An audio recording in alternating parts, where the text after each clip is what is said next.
into gear. Let's go. Oh, and I feel good today with my wake up in the morning espresso. I feel good today. It's my feel good breakfast show. A very good morning, Sanbonani Molweni. Welcome to it, your feel good breakfast show, live, large, and in charge. Plug into the energy. It's a Monday morning, Zoe Brown. Good morning, Katlego. Get in. How are you? I'm loving the red. It's very festive. Yeah, I feel like I could just jump onto that Christmas tree and I just blend right in. Which is part of it. You know what? You're giving off that festive cheer. And of course, it is Monday, but it's not an ordinary Monday. It is a Tropica Island of Treasure All-Stars takeover with the winners of season 10 joining us in studio. How exciting. Yep, Caroline van Jaarsveld and Rowan Skeepers are going to be here. Now, of course, they won the biggest prize in the history of the competition. Just in case you don't remember, they shared R1 million and each of them got 250,000 rand worth of product from Suzuki. That prize bundle, huge, and I'm sure they are still buzzing from the island. Oh, listen, I would be buzzing too if that was part of the prize package. How incredible. Plus, today we are also launching a new show, and it's all about love. Now, you need to stay tuned to find out a little bit more about that. But yes, we are here for love. Oh, it's going to be a lovely Monday on that note. Let's say a very good morning to... Oh, gee, listen, I don't know if you watched this, but last week when we were talking about the round of 16 matches, yes? I said to Graham, maybe we should put 1,000 rand on Croatia beating Brazil. And then they... Did you put money on Morocco as well? Oh, so much lost opportunities. Graham, how are you feeling this morning, brother? And then to add to that, some English folk weighed in, oh, Darren Till's going to destroy Drickus du Plessis. Let's put 2.5 grand on it as well. But yeah, I probably could have made about 100 grand this weekend because South Africans are awesome, because sport is awesome, because football is awesome. Yes, it has been the most incredible sporting weekend, and we'll chew on that gristle all throughout the next 3 hours. But it is a Tropica All-Stars takeover today. We've loved this season. I think I've appreciated this season more than any other because it's given us a chance to walk down memory lane and relive some of the most intense moments in the game show's history. And of course, we get to live that again today. So what were your favorite moments when you look back over season 10, the All-Star edition of Tropica Island of Treasure? What has been the most magical moment, the most tense, that moment that pushed you over the edge, that moment where you started to believe? We'd love to hear from you. You can drop us a voice note, 063-408-8863. If you want to vent about the sport, feel free as well. But let's take you through some of those major talking points for the day before I broach those sporting headlines, and Kat standing by with the latest. The time now just 2 minutes past 6 o'clock, and let's take a look at those news headlines on this Monday morning. On the national news front, City Power in Johannesburg says it was able to stabilize electricity supply operations yesterday in 6 out of 8 areas where electricity infrastructure had been damaged due to flooding during the past week. Now, the City Power's CEO, Tsifuralo Mashava, said that 6 areas where electricity systems have been stabilized are Alexandra, Midrand, Lenasia, Reuven, Randburg, and the city centre.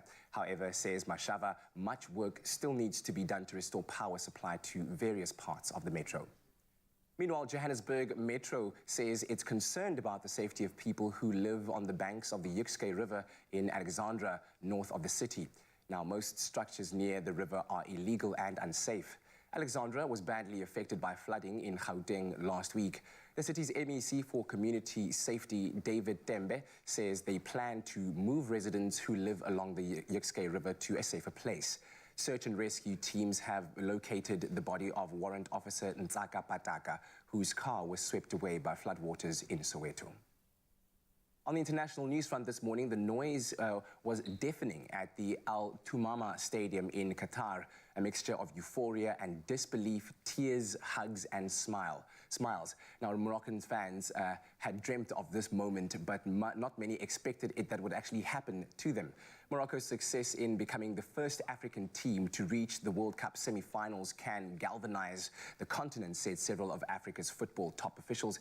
The Atlas Lions beat Portugal 1-0 on Saturday to make history, and more about this, of course, this huge moment in the sporting news in a short while. In other news, Ukrainian forces have hit a headquarters of Russia's Wagner mercenary group in eastern Ukraine, Luhansk Ukrainian governor has said. Now, Serhiy Haidai said a hotel where the group is based was struck, causing major losses. Western military experts say they're state-sponsored mercenaries who act in the Kremlin's interests. Meanwhile, Ukraine says Russian drone attacks have left 1.5 million people without power in the Odessa region. Ukraine said 10 of the explosive drones manufactured in Iran were shot down. 5 of them exploded, causing extensive damage. And then finally this morning, the Care for Wild Rhino Sanctuary last week experienced an extremely exciting few days.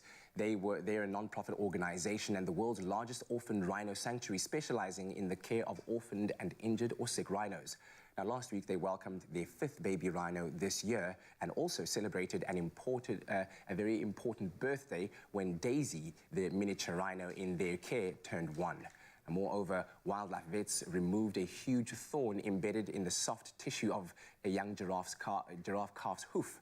Now, on Thursday, 10-year-old rehabilitated and released rhino orphan Timbi gave birth to a bouncing bull calf, and it was a touch and go, but mama and baby are presently doing very well. Then on Friday, the entire world celebrated Where Daisy's special day as the Care for Wild team went live on Instagram in the Bomas, with everyone joining in to rejoice. So a fantastic week for all concerned there. Well, that's it for the news at 6 o'clock. We'll take another look at 7 right now. Here's a first look at the world of sports, and here's Graham with the latest.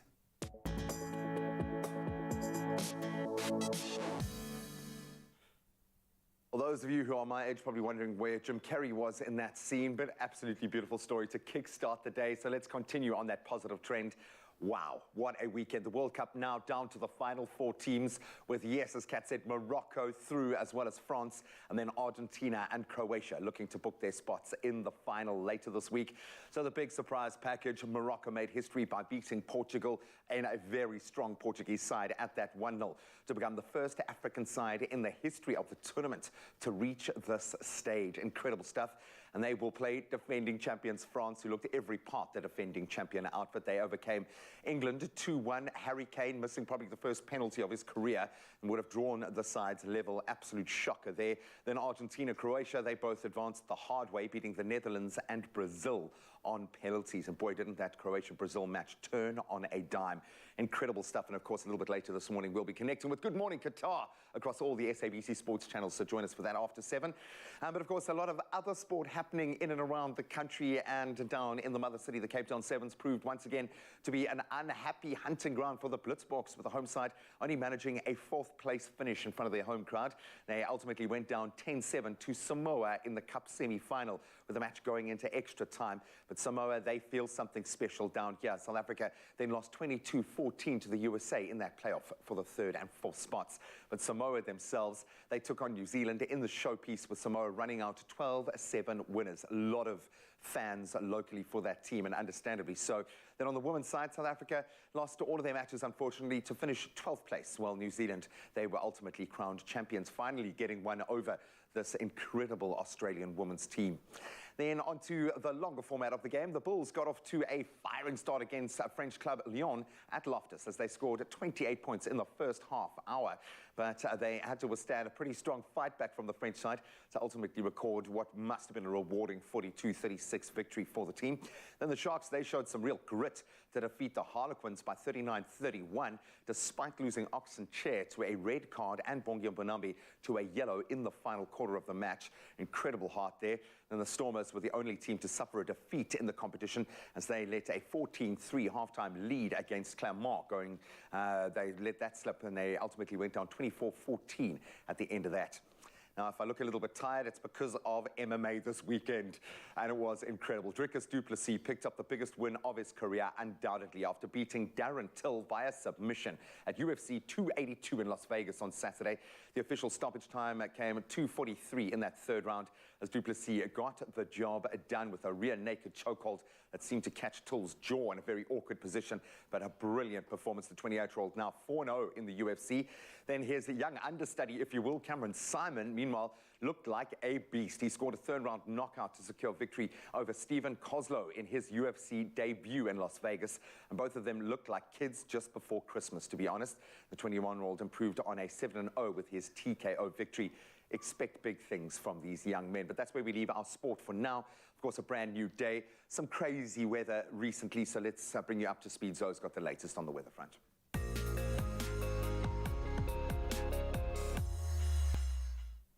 Thank you, Graham. Well, let's start off with your weather in Johannesburg. Johannesburg's Metro disaster management teams remain on high alert with more rain forecast for Gauteng over the next few days. Cleanup work is currently underway in parts of Johannesburg where flooding had caused major damage, including Soweto, Alexandra, and on the West Rand. Homes, businesses, roads, and electricity infrastructure were damaged.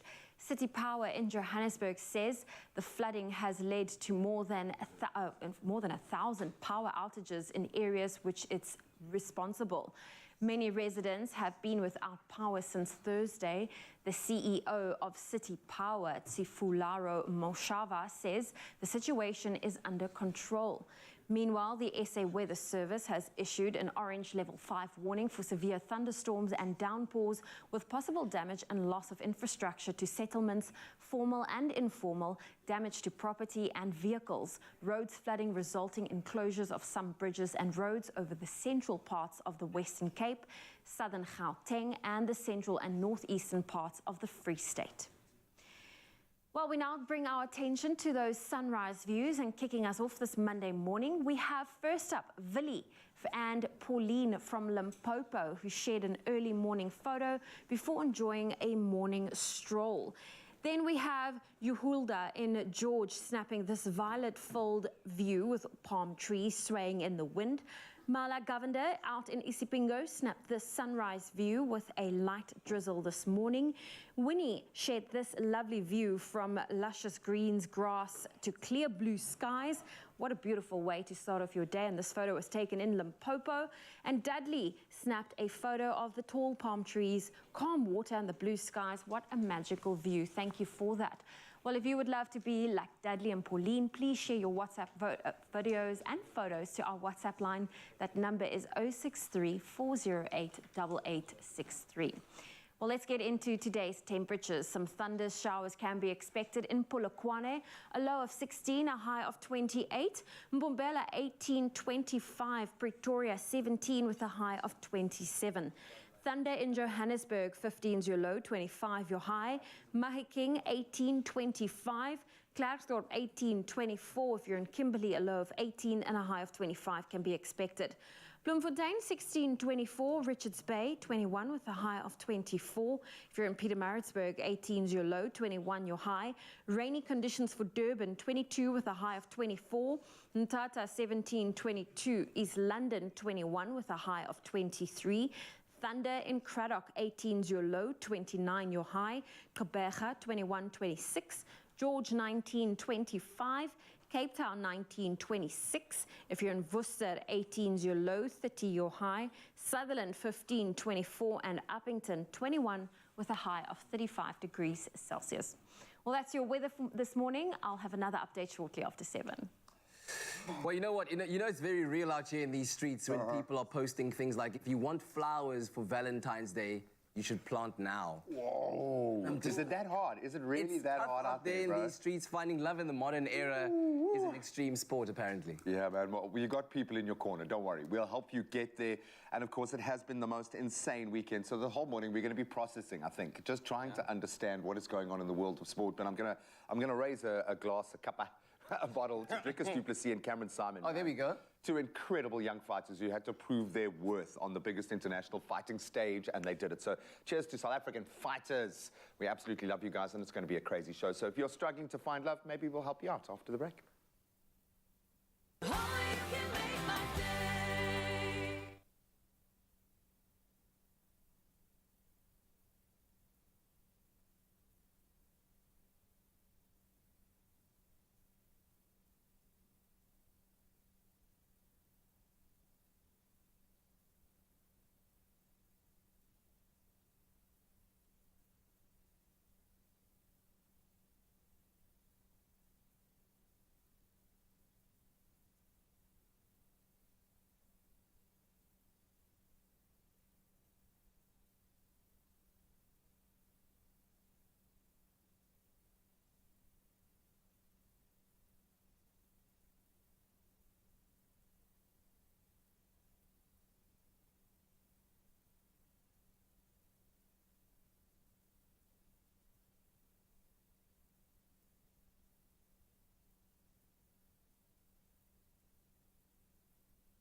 It's my feel-good breakfast show. Welcome back. It is your Feel Good Breakfast Show, and it's Monday morning, and we are talking relationships. And less than a generation, our entire way of dating and relating to each other has changed. Now, driven by a complex mixture of technology, sexual liberation, distrust of marriage, focus on career, and increasing freedom of travel, we face a relationship climate that looks very bleak. Now, today we chat about finding love in the modern era, featuring the relationship architect, Shelley Lewin, as well as clinical psychologist, Slindile Mbata. Now, if you have thoughts or experiences to share, feel free to be part of this conversation. Send us a voice note on 063 408 8863. We would love to hear from you. And also, do stay tuned to your Feel Good Breakfast Show. As we're going to be part of this discussion, we will also launch a new and exciting way for you at home to find love. Okay, this suddenly just turned on us. Okay, we're not going to, well, we might set you up for life. You have to stay tuned. You've got to stay tuned. I love it. Ladies, thank you so much for joining us. As we read out the new modes of finding love, I can literally see the maths above your heads trying to figure this all out. Because the game has changed so radically. It's been a quantum leap forward, and we've kind of marveled at how all of our industries have changed because of technology and where we're at and our connectedness. Dating, exactly the same. So many people that I know never met face-to-face. They're connected in some other way. Why has it changed so dramatically now? Did we lose trust in the old ways? Why have we embraced this new way of finding love? And is there love within that? Are we seeing long relationships? Because I think of myself in my young years, you meet someone, you stick with them for 3-4 years, you move on to the next relationship until you find the one. Now it seems a constant, steady stream of dating. What is going on, Slee? Yeah, well, I think, as you mentioned, Graham, as with most things, technology really has changed the way that we engage with each other. It's supposed to make life easier, and for the most part it does. But I think what it's also done in the dating world is that it's suddenly opened up to so much access, to so many more people than ever before.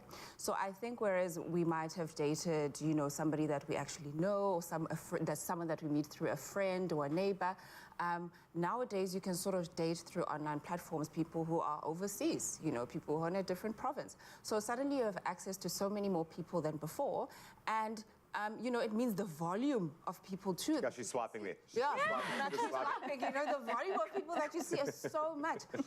And I think it can mean that you because of that, there are so many more options, and potentially it could actually, sometimes I think it can make people a little bit more fickle in terms of how it is that they're dating. Okay, well, I didn't like this encounter. Let me move on to the next one. Well, Shelley, I find that if you look at how the dating apps have been structured, it is made for you to find your perfect match. And you would think with all this technology behind it that would be it. But why do we find that these relationships these days are so short-lived? Well, I've got two suggestions on that. The first is around that not all dating apps are designed equal. So some are designed for convenience, which is who is single and available nearby, but then there are other technologies that have much more sophisticated matching algorithms with a focus on compatibility. So who is going to be a great match for me locally or even globally? And so it depends on the app that you're using. That's the first thing. And then the second thing is that compatibility is only one of 3 domains in which a relationship or love emerges.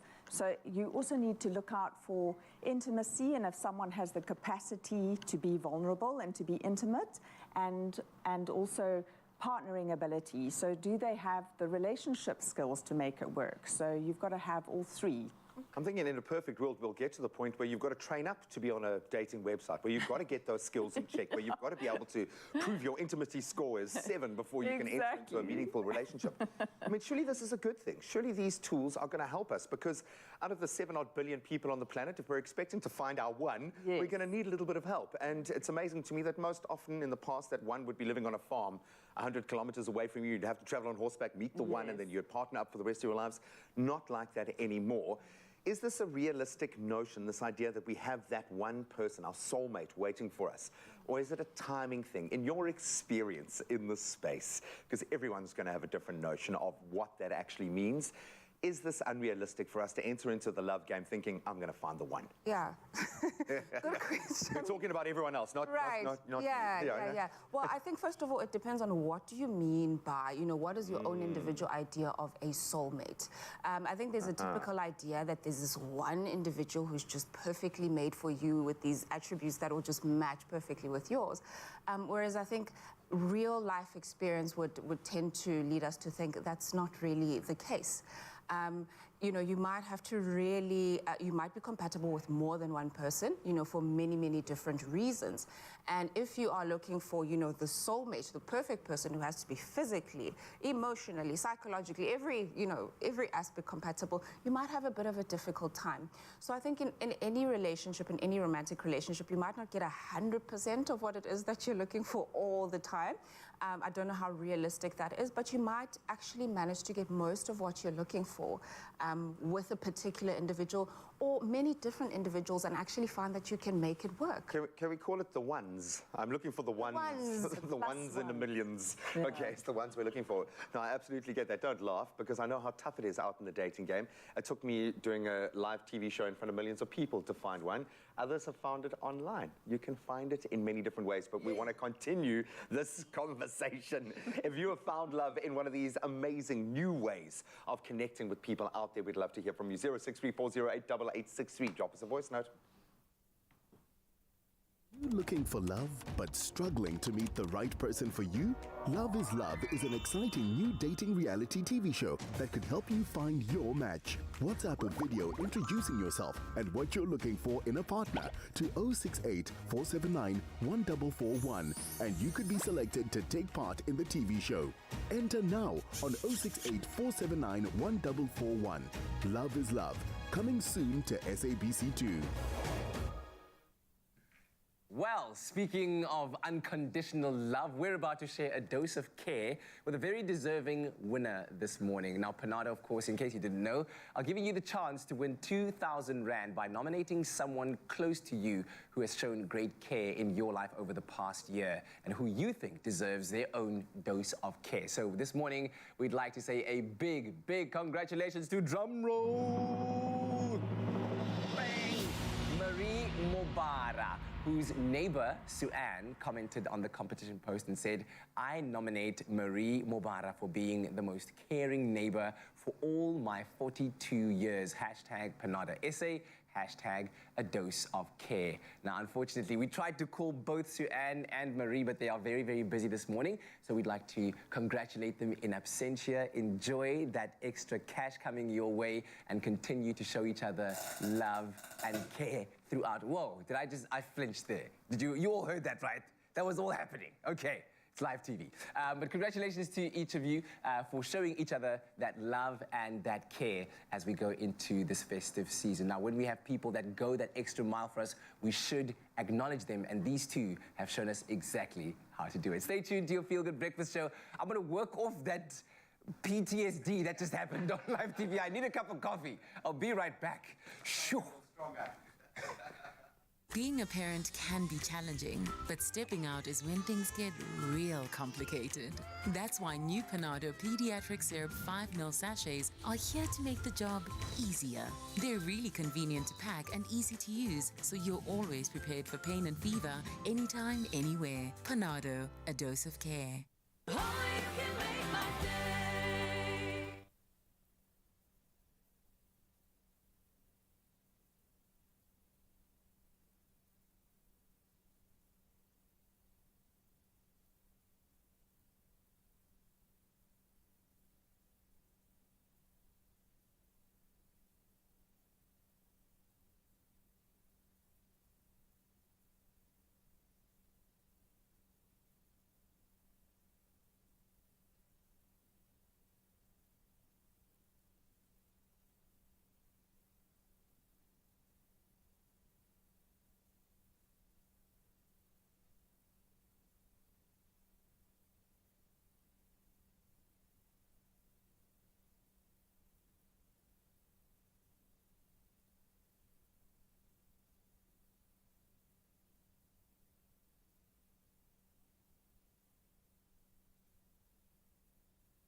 It's my feel-good breakfast show.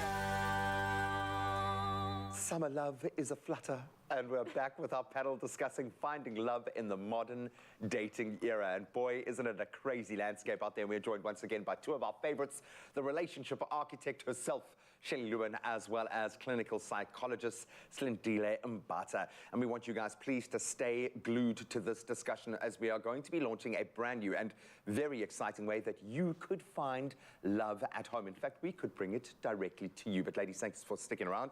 This is a tough one. I know, and I feel like, Shelley, as the relationship architect, you know, we're thinking of structure, and today, the modern world, how relationships are forming and how they are constructed.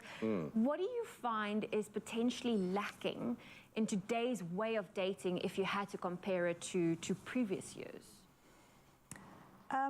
Wow, compared to previous years, probably the volumes that Slee mentioned earlier, just so many people. So I really think you've got to be very selective about the platforms that you're using, and be careful, because you don't know who's online. Yeah. And so you can be catfished, you can have someone misrepresenting themselves. And so you really want to make sure that the platform is going to help you with it to be really comprehensive in doing its due diligence. Yeah. You know, it needs to be the more sophisticated the platform, the more time it takes to fill in the forms. Yes, it's tedious to spend 2-3 hours filling out the online profile and ticking 120 boxes, but that's actually the point. That's where it offers the most value. You know, so it's doing the due diligence for you. You're looking for a life partner, someone that you're going to spend a very long time with. So you want a very sophisticated piece of technology as part of your strategy, and you want to try and see the person as soon as possible, and also to use your instinct and your intuition and chemistry. So the other thing that I think that happens is people confuse chemistry with compatibility. Just because someone is desirable to you, they look good, smell good, feel good, doesn't mean that in the long run it's going to be a sensible match. So don't get too swept up in the excitement of desirability. Ooh, I'm the Notebook, man. I want that craziness, because that's what it takes to find love. You got to go through the hard. It's one of, yes. No, for sure. There is no one size fits all, unfortunately, as you would find every day in your respective careers, trying to find a match. And I often tell this to the rest of my family, is that trying to coexist with someone else is probably the most crazy balancing act you can have. But once you start to get it right, then you experience love on a different level. So how do we search for love, Slee? I'm searching in my own soul right now for an answer. Is it about trying as many people as you can to find that connection? Or is it about putting in the hard yards with that person where there is that chemistry, where you know, hang on a minute, okay, I'm ticking like 3 out of these 5 boxes. Let's go all in and see if we can make this thing work. What is the healthy way to approach this? Or is there one way? Should we be opening our minds a bit more? Yeah, I think, Graham, you know, for me, the approach that I think might be most sensible is focusing on quality of a relationship versus the quantity, right? So you want to think about what are the things that I want to see happen in this relationship. What attributes do I want to learn and engage with in this person? What attributes do I want to show them, you know, that I have as a partner? How can I build, you know, this relationship in a meaningful way that it will be sustainable in the long term? So perhaps focusing on how I can have a quality and healthy relationship with the person. How do I learn to resolve conflict positively with this person? You know, all those very, very important things, as opposed to, okay, well, you know, there's this other person who looks really, really good, whose profile looks really nice, and then you fall into this trap of like, well, I don't want to miss out. This is great, but what if that's better?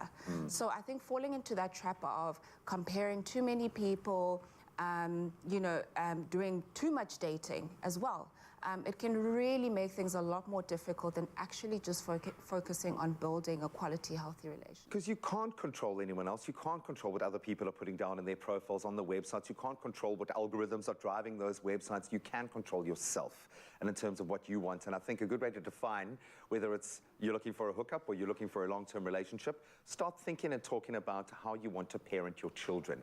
And then very quickly, I think those two paths will start to separate, but really, really interesting stuff. Please keep your comments coming. If you want to drop us an insight, please, we'd love to hear from you if you've got personal perspective dating in this crazy modern era.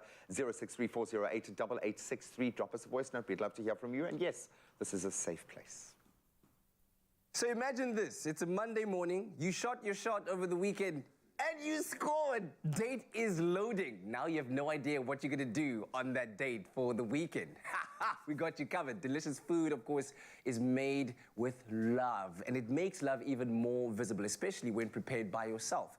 So Woolies has made entertaining very easy. And this gorgeous Mexican snack platter with a tempura, crumb prawns, delicious vegetable pot stickers, golden southern fried calamari, and crispy chicken breast strips comes together quickly with Woolies frozen entertaining items. And it is guaranteed to wow your loved ones this festive season. And hey, if we just hook you up to that moment, you're welcome. Chef Clem, about to begin the proceedings of your future.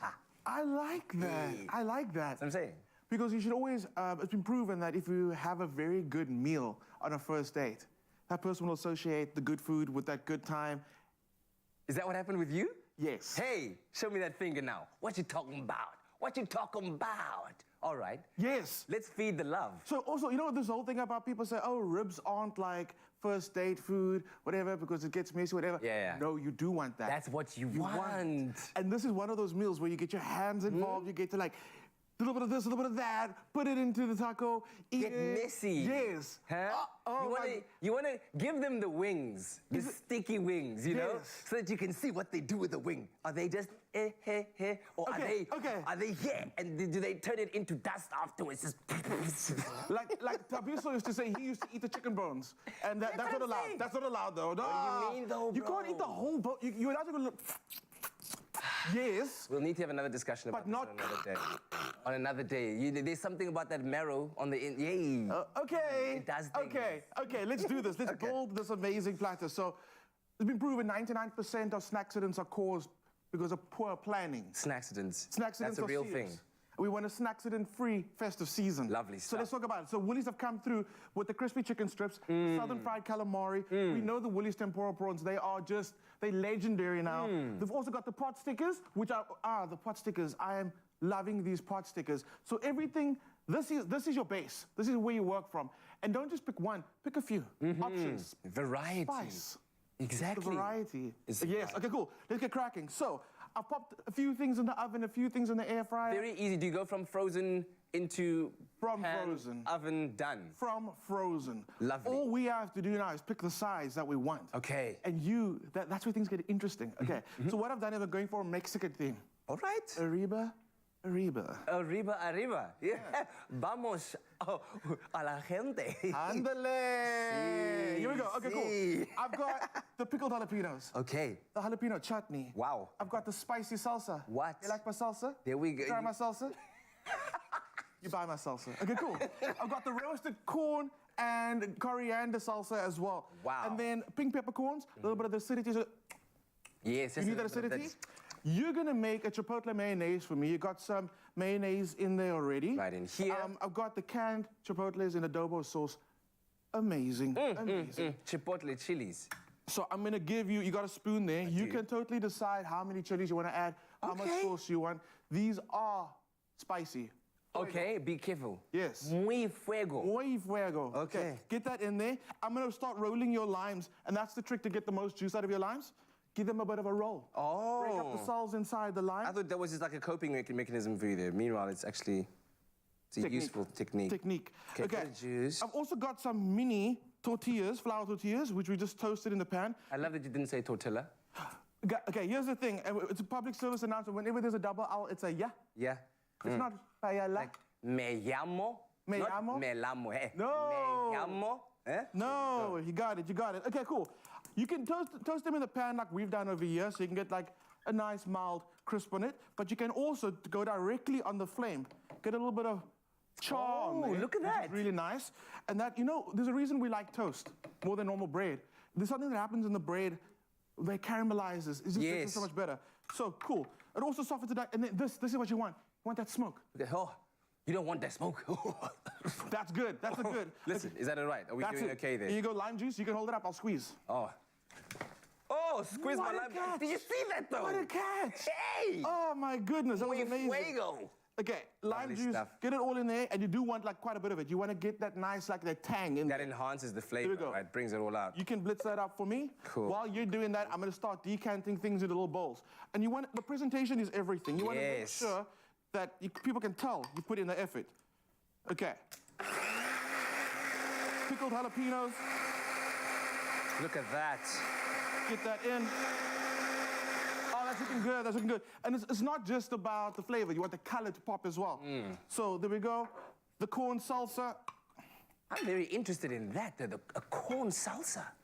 It adds so much flavor. It's Wow, because delicious. I'm a fan of sweet corn, and the fact that it's mixed in like that, that's quite delicious. interesting. Okay, You we can the- grab any one of those bowls. and then decant into there. So this you're doing like at least like an hour before the arrival? It's so quick. You can do this half an hour if you want to. Half an hour, okay, so take your time. Take your time. But Stress have less. it done by the time that your guests arrive. So Did you then say they think that you spend hours doing it. What are you doing? Oh, sorry, Guests? sorry, This is supposed sorry. to be a date night. It's a date How night. many dates are you having in one night? Guests? No. Or maybe I was just, like Graham No. referred to, One finding the ones. No. Maybe One. There we go. So what are we missing now? Here we go, Chutney, look at this. Chutney's fine. The chutney will keep just like that. Look at the smooth consistency that we're getting here. Those You've done this chipotle before. chilies. You've done this before. Get in. And you can't have a taco party without guac. Get in there. Rock out with your guac out. So get your guac ready. you go. We've gone for the zesty and the plain. Okay. Oh, okay. So, in case somebody's that finicky about how they like their guac. We are looking good. We are looking good. Here comes the magic. Here comes the magic. So we've gone for the chicken. We've got the chicken going. We've got the calamari going. We've got the tempura prawn, the pancake prawns over here. All you have to do now, Kat, is By the way, all of these were just popped into the oven. Like from nothing frozen, else. From frozen. Okay. Everything is done. We've taken all of this, popped it into the oven. We've got a variety, like we said, we're going for the variety. Maybe you know what you can do? You can pop them on your black platter over there. Over here, the big platter. But now it's about the arrangement, right? Yes. This is now where you want to. How do you usually go? Do you go groupings? I think groupings are the best way to go. You go for the grouping. Okay. You know what? We're not even going to arrange right now because the magic's about to happen. What's the magic? Grab your tortilla. Grab my tortilla. Where's my tortilla? Over there. I'll grab a crunchy one there. Yes. I'm going to pop this over here. What are we doing? We're going to build. Oh, we're gonna. Okay. Because there's a technique to this, okay? Oh, so this is now once it's already on the platter. And Yeah. you Then now imagine you just serving kinda everyone grabbing it up, from right? there. Okay, cool. I'm going to Can I go use- for, what have I got for use you? that Another spoon as well. Yes. I'm going to go for some tempura prawn. I'm going to go for, Try and copy some let's of see if I got some more spoons here. I'm just going to grab there, this there, stuff. there, over here, over here. All the spoons. Okay. Here we go. I'm going to go for some of the salsa. I'm definitely gonna try some of the beautiful chipotle mayo that I just you made. need Go to. ahead. It's swap. So this is and you're like, this is what happens on the date. You're like, you nearly tripped over each other. You're like, I'm an idiot. It's okay. There we go. And some pink peppercorn, pink. What do we have pickled over here? onions. That's the southern fried calamari. Southern fried calamari. Have that. Just make a little bed for it over there. And then I'm gonna go with this beautiful. And now you're having nice conversations. Yes. How was your week? Did you see what happened?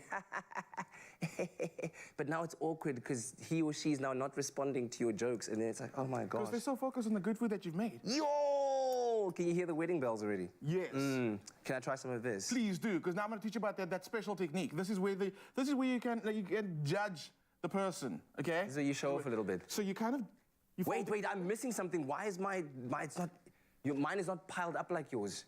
Go for it. You help me. And then you see, now we work in TT. You already see, are they a team player? Are they not a team player? Now you know they are. Okay. Okay. Tortillas, there's a rule. Yes. The tortilla doesn't bend. You bend to the tortilla. And you kind of, so you hold it. I don't know if we do have music. If we do, then it's fine. It can happen. But what you do is you first do a glance. Glance. And then you glance at the person. Back of the taco. And then, now this is the awkward part. No. Don't make eye contact, but you're supposed to look at the person, lean, and go in for the bite. Okay. Okay. But I don't want too much eye contact there. No, I'm going all the way. 2 seconds eye contact. 1, 2.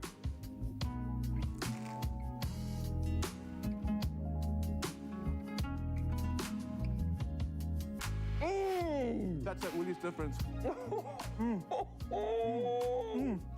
I'm coming back to my spot. So good. So good. That is beautiful. Magic. And then from then onwards, the date is fuego. The two of you are fuego. All absolutely amazing. So, while I try and get all of this in, remember that W Rewards members get 25% off of any 2 frozen entertaining items. All customers get 20% off, and this is valid between the 12th and 13th of December in-store and online, and T's and C's, of course, apply. Now, get your hands on these items. Go to www.woolworths.co.za. Muy bien, gracias.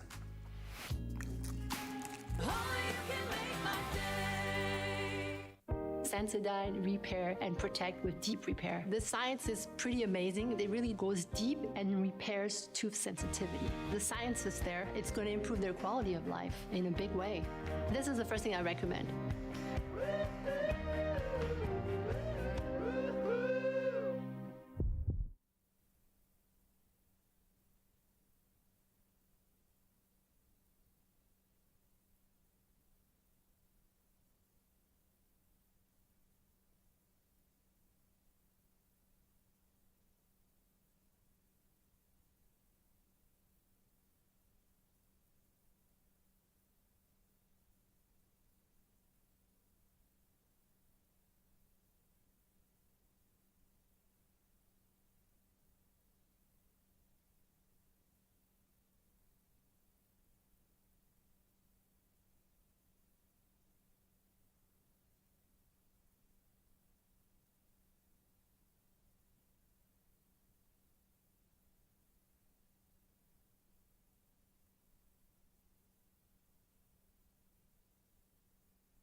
It's my feel-good breakfast show.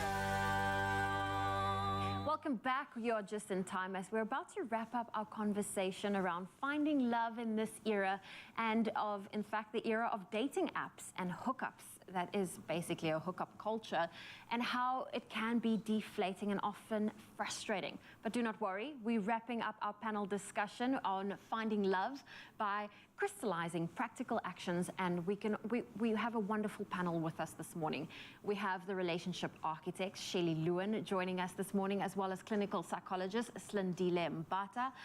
Now, Shelly, to wrap it up, I think a lot of us, you go on the apps, you get hurt, and now you have to pluck up the courage to go on these apps again and continuously put yourself out there. How can you, what words of wisdom can you leave us with so that we are not discouraged if one relationship doesn't work out like we had hoped, or, to just wipe away the doubt and the dust and to just continue to put ourselves out there? Well, first of all, I think that this idea of rejection is not a feeling. Rejection is a mental construct that you're doing to yourself. You are basically, it's an assessment that I'm not good enough. And instead of assessing that you're not good enough, you're not adequate in some way, and someone else has rejected you, what about this idea that we just weren't aligned? Yes, we weren't aligned, and actually we're better off that we're not trying to force ourselves together, because it's not going to work naturally. And to stay optimistic, I would say really just remind yourself, focus on a relationship that's significant to you, where you are bringing value. Stop comparing yourself to other people. focus on your authenticity and the value that you bring, and think about that relationship where you feel you're bringing an amazing version of yourself, and keep in mind all the things that you have to offer somebody. And that somebody is you're going to meet that person. Just stay in that zone of, I have so much value to bring. You will meet that person if you are able to be clear around the value that you have to offer in a relationship. And that you are assessing other people, whether they're good enough, and assess whether they're aligned with you. Not am I good enough for them, but are you good enough for me? That's very true. How much do you charge for the hour? All of us went into our inner space there, like just working through that checklist. But you guys do have an unfair advantage in life, so this we love leading you on this in this way. We got the first date down, Slee. The chemistry is there. How do we focus on growing a relationship in a positive way? I think for one, I mean, what Shelley mentioned is so incredibly important. You do not stop that part of actually focusing on this relationship with yourself too. So for one, I think that self-development continuously is very, very important. Be able to reflect and also see what it is that you're bringing into the space, good and bad. So what attributes do you bring in here that make this relationship work, but also what do you bring that might pose a challenge, you know, for the other person, and are you working on that? So the other thing I would say is really learn how to invest in the relationship, learn how to invest in the other person. Focus on building an incredible friendship. You know, sometimes we do this thing where it's like we're too scared for the relationship being too friendly, and we, you know, you almost don't, you forget how to like the person and focus so much on loving them. Yeah. And then inevitably you forget to be friends with each other and to take interest in each other's lives and share the things that matter to each other. So I think really building a genuine friendship and following up and being consistent in that is something that's really, really key. It's a notebook for me. All fireworks, we love it. Oh, thank you so much, guys. Thank you so much. I think it's absolutely vital that in this new dating landscape, you think about yourself, what you can bring to a relationship, and what your intentions are. Are you looking to just date, or are you really looking for a long-term relationship and what that means to you? That is a good place to start. Definitely, and it's also time to put what you've learned today to good use as we launch an exciting new dating show that's going to take Mzansi by storm. Love is Love is a reality show that will open South Africans to alternative forms of meeting people in innovative and interesting ways. Let's check it out. Are you looking for love but struggling to meet the right person for you? Love is Love is an exciting new dating reality TV show that could help you find your match. WhatsApp a video introducing yourself and what you're looking for in a partner to 068 479 1441, and you could be selected to take part in the TV show. Enter now on 068 479 1441. Love is Love, coming soon to SABC2.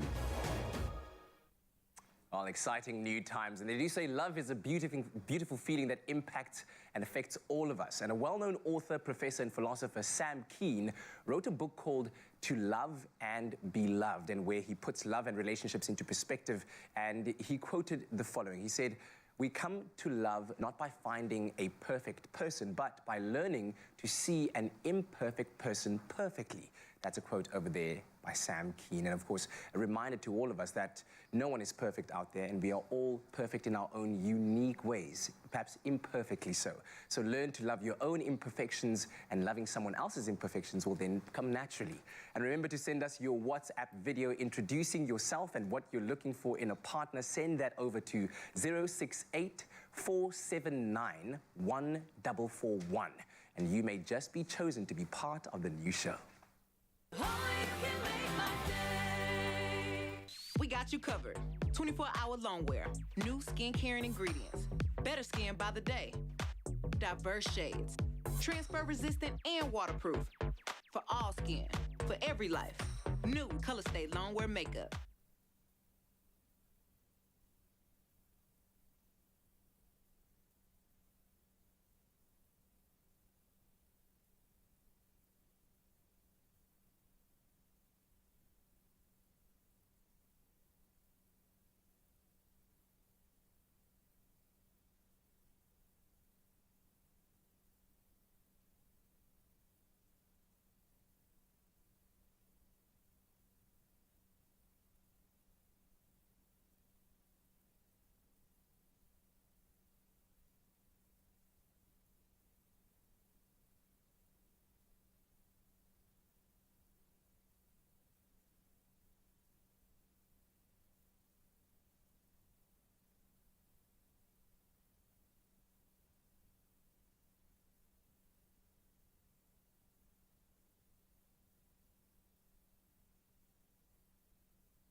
Crush is about to unlock your 100%.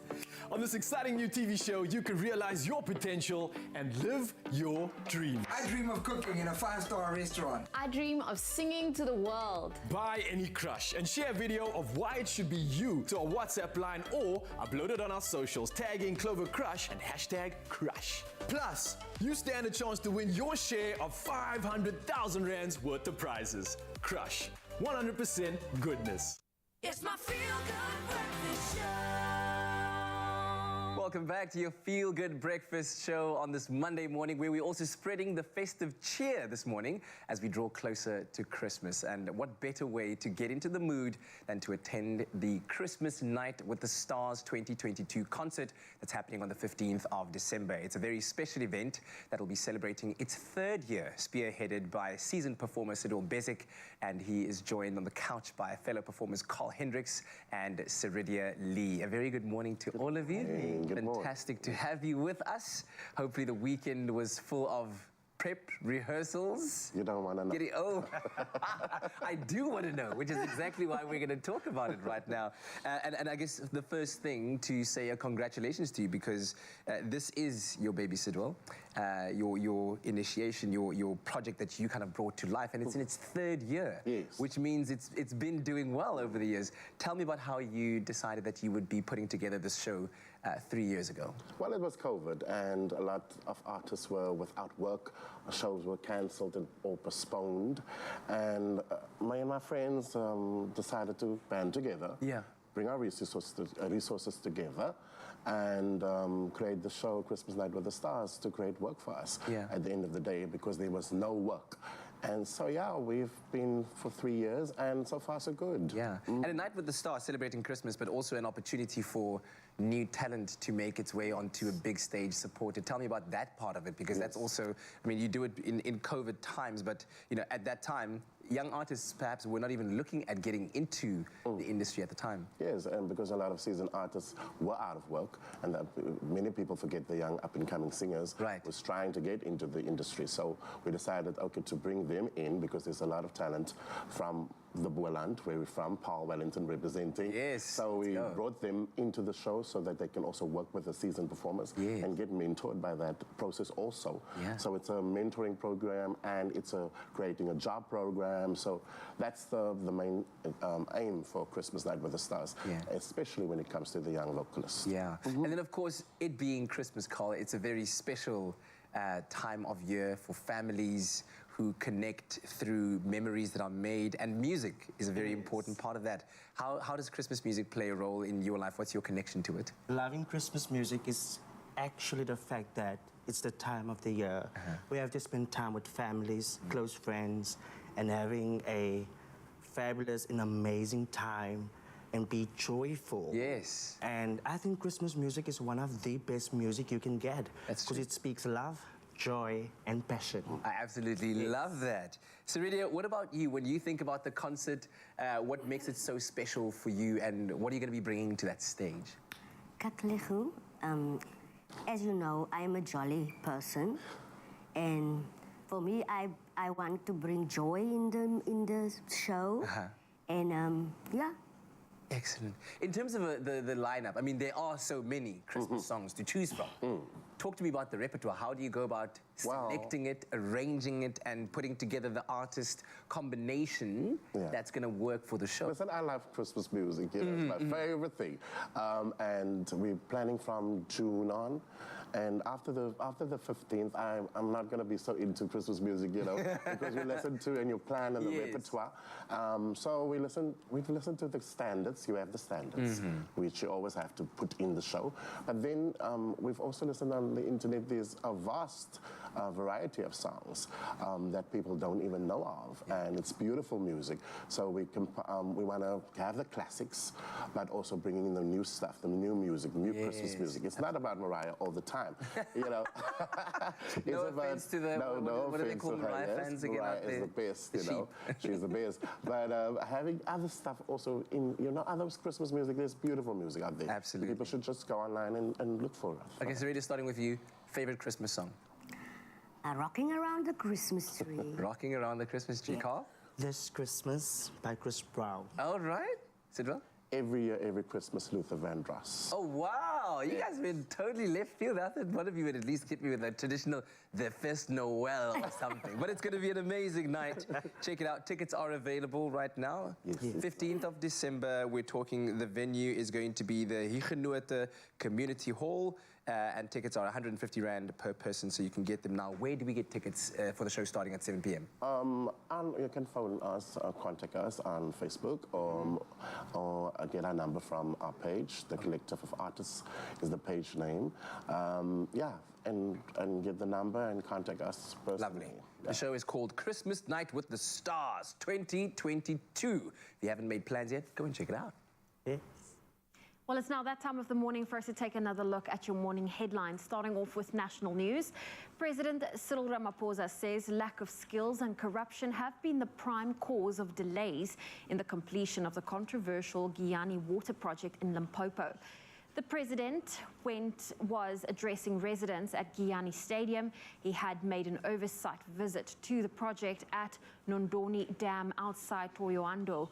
Now, the SIU is investigating senior officials from Lapel Northern Water for alleged corruption and mismanagement of funds amounting to some 1 billion rand. Ramaphosa said those responsible for the project and involved in the corruption would be brought to book. And staying with local news, City Power in Johannesburg says it was able to stabilize electricity supply operations yesterday in 6 out of 8 areas where the electricity infrastructure has been damaged due to flooding during the past week. The City Power's CEO, Tsefularo Moshava, said the 6 areas where electricity systems have been stabilized are Alexandra, Midrand, Lenasia, Reuven, Randburg, and the city centre. However, says Moshava, that much work still needs to be done to restore power supply to various parts of the metro. Moving to news abroad, experimental treatment for leukemia has cured an English teenager with an incurable cancer. She is the first person worldwide to receive genetically modified donor cells that can target and destroy cancer without damaging healthy cells. The pioneering technique was developed at the London hospital. 13-year-old Alyssa from Leicester was diagnosed with T-cell acute lymphoblastic leukemia in May last year. T-cells are supposed to protect the body from threats, but in Alyssa's case, they became the danger growing out of control. Chemotherapy and a bone marrow transplant were unsuccessful. And the noise was deafening at the Al Tumama Stadium in Qatar, a mixture of euphoria and disbelief, tears, hugs, and smiles. Moroccan fans had dreamt of this moment, but not many expected it would actually happen. Morocco's success in becoming the first African team to reach the World Cup semi-finals can galvanize the continent, said several Africa's football top officials. The Atlas Lions beat Portugal 1-0 on Saturday to make history. More about this huge moment in our sporting news in a short while. And pit bull terriers have dominated the news headlines in the last few months for all the wrong reasons. So we are glad to share some good news about this often controversial dog breed. A deaf pit bull is now one of the most regarded dogs in the United States. His name is Cole. The deaf pit bull topped the therapy dog division in the 2022 American Humane Hero Dog Awards competition after the results of over 1 million votes cast were announced last week. Cole started impacting lives with his message when he was adopted by school music teacher Chris Hanna in April 2017. The canine amazed Chris with his keen ability to respond to sign language and seemingly endless capacity to show tenderness and love. He knows approximately 30 commands in sign language. Cole, along with Chris's deaf nephew, has taught children that it's okay to be different, helps students recover courage and self-respect, and inspires acts of kindness throughout the community. Well, on that very positive note, that's where I leave your morning headlines. Here's another look at your sport with Graham.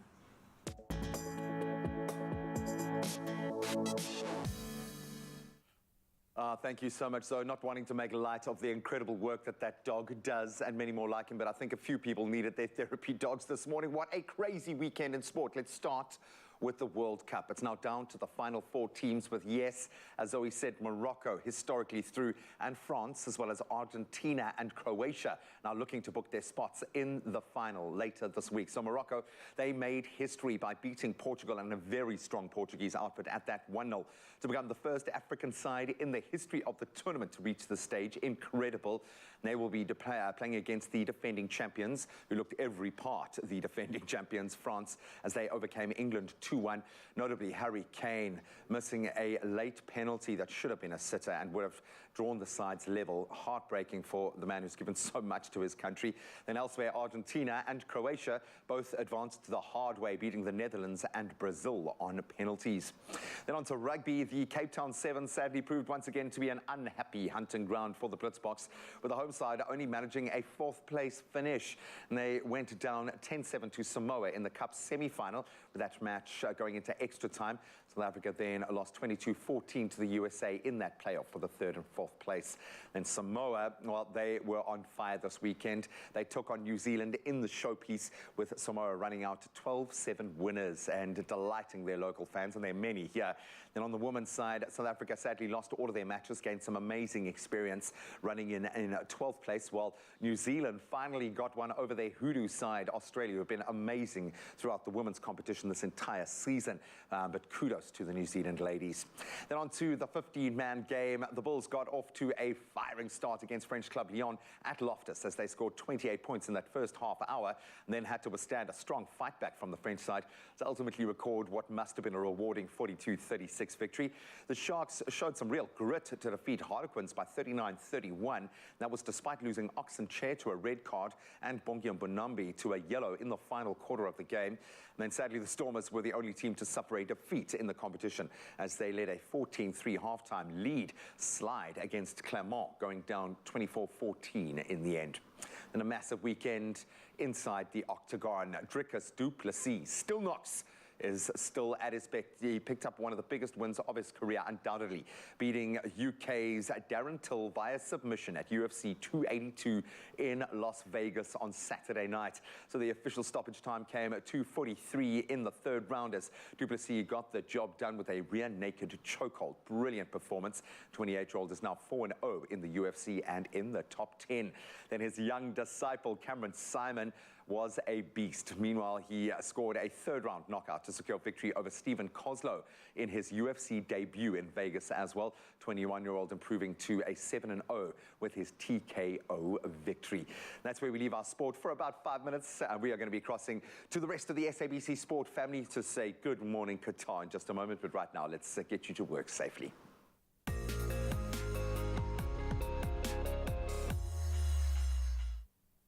Well, sad news to kick off our traffic update in Bloemfontein. There has been a fatal accident on the N1 route with a taxi and a truck between Winburg and Verkeer de Vlei Plaza. So please do make sure that you do buckle up while you're driving and drive safely wherever you may be.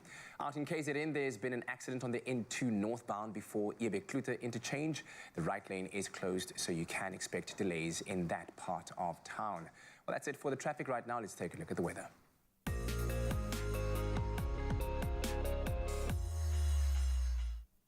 Well, of late, we've brought you some great news in this slot, and this morning we continue that with a report from the American Space Agency, NASA, which has brought home its next-generation astronaut ship after a near 26-day mission to orbit the moon.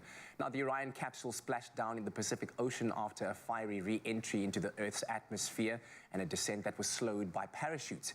Now, because this was a test, there were no people on board, but that will change for the next flight. NASA is planning even more complex missions with Orion. These will likely start in late 2024 and include an attempt to put humans back on the lunar surface.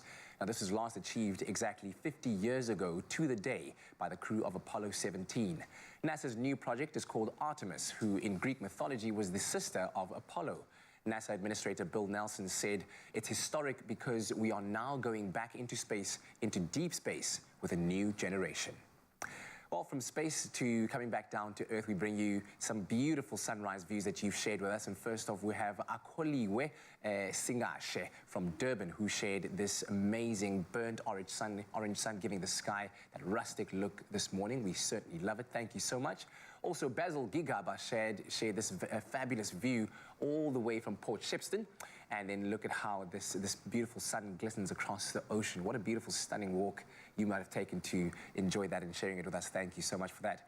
Abdul Alim shared this mountainous view from Bergville as the sun peeks out from behind the mountains. We really appreciate that. And then finally, we have Sheree Ludik all the way from KZN with the sun's rays shining through the clouds and warming up the sky at the start of this brand new day. Thank you so much for sharing those with us, and do continue to do so. Send your pictures and your videos through to 063-408-8863. A look at the temperatures around the country sees Polokwane starting off at a low of 16 and a high of 28. A 92% chance of rain in Mbombela with a low of 18 and a high of 25. Pretoria 17 to 27. And Johannesburg 15 to 25. In the northwest, in Mahikeng, a low of 18 rises to a maximum of 25. Klerksdorp 18 to 24. Kimberley 18 to 25. And Bloemfontein 16 to 24. An 83% chance of rain for Richards Bay with a low of 21 reaching a high of 24. Pietermaritzburg 18 to 21. Durban 22 to 24. And Mthatha 17 to 22. In the Eastern Cape, in East London, 21 is your low and 23 your high. Cradock 18 to 29. Gqeberha 21 to 26. George 19 to 25. Down in the Western Cape, Cape Town a low of 19 reaches a maximum of 26 degrees, with Worcester seeing a low of 18 rising to a maximum of 30. Sutherland between 15 and 24 your temperatures will range, and Uppington a low of 21 and a high of 25, to make sure that it's going to be a balmy, beautiful, hot day. But no matter what the weather is, here's to making sure it's going to be an absolutely magnificent Monday as we get you started into this brand new week. Oh, thank you, Kat. Well, listen, we have a very, very special guest in studio. Carolina van Jaarsveld is here, of course, the winner of Tropica Island of Treasure All-Stars edition. How amazing she's here. We're going to get to, obviously, unpack a lot with her, and we've still got so much coming up on your Feel Good Breakfast show, so don't go anywhere.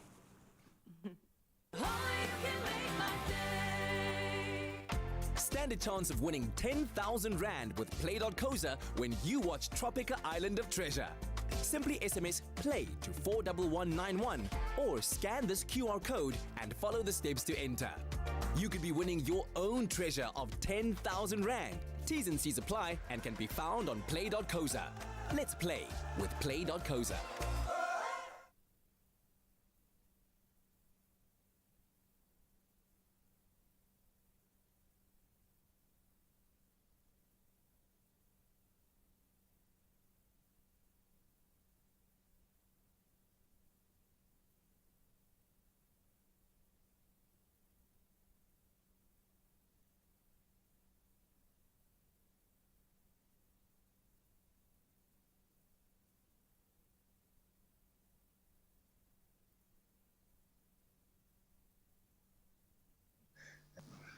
Hi, good morning. My name is Renston Young, and good morning to everybody in the studio. My favorite moment was the finale. I remember that the team, I can't get to the name, but they were comfortably in front. And when the second team was lagging behind, they went up the rock climbing, and the one lady started crying. I thought, whoa, no, they're not going to make it. And lo and behold, they won it.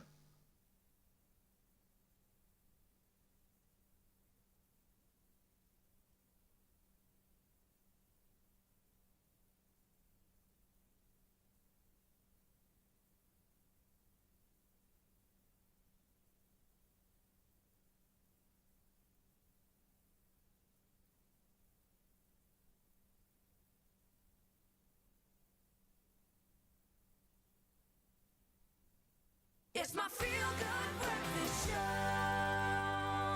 Welcome back to your Feel Good Breakfast Show. It's a Monday morning and we are in a very celebratory mood. Season 10 of Tropica Island of Treasure All-Stars has officially come to an end, of course, with the grand finale done and dusted. And this morning, we've got the chance to catch up with the champion of the champions. Ladies and gentlemen, Carleen van Jaarsveld is in the house! Celebrate and jubilate!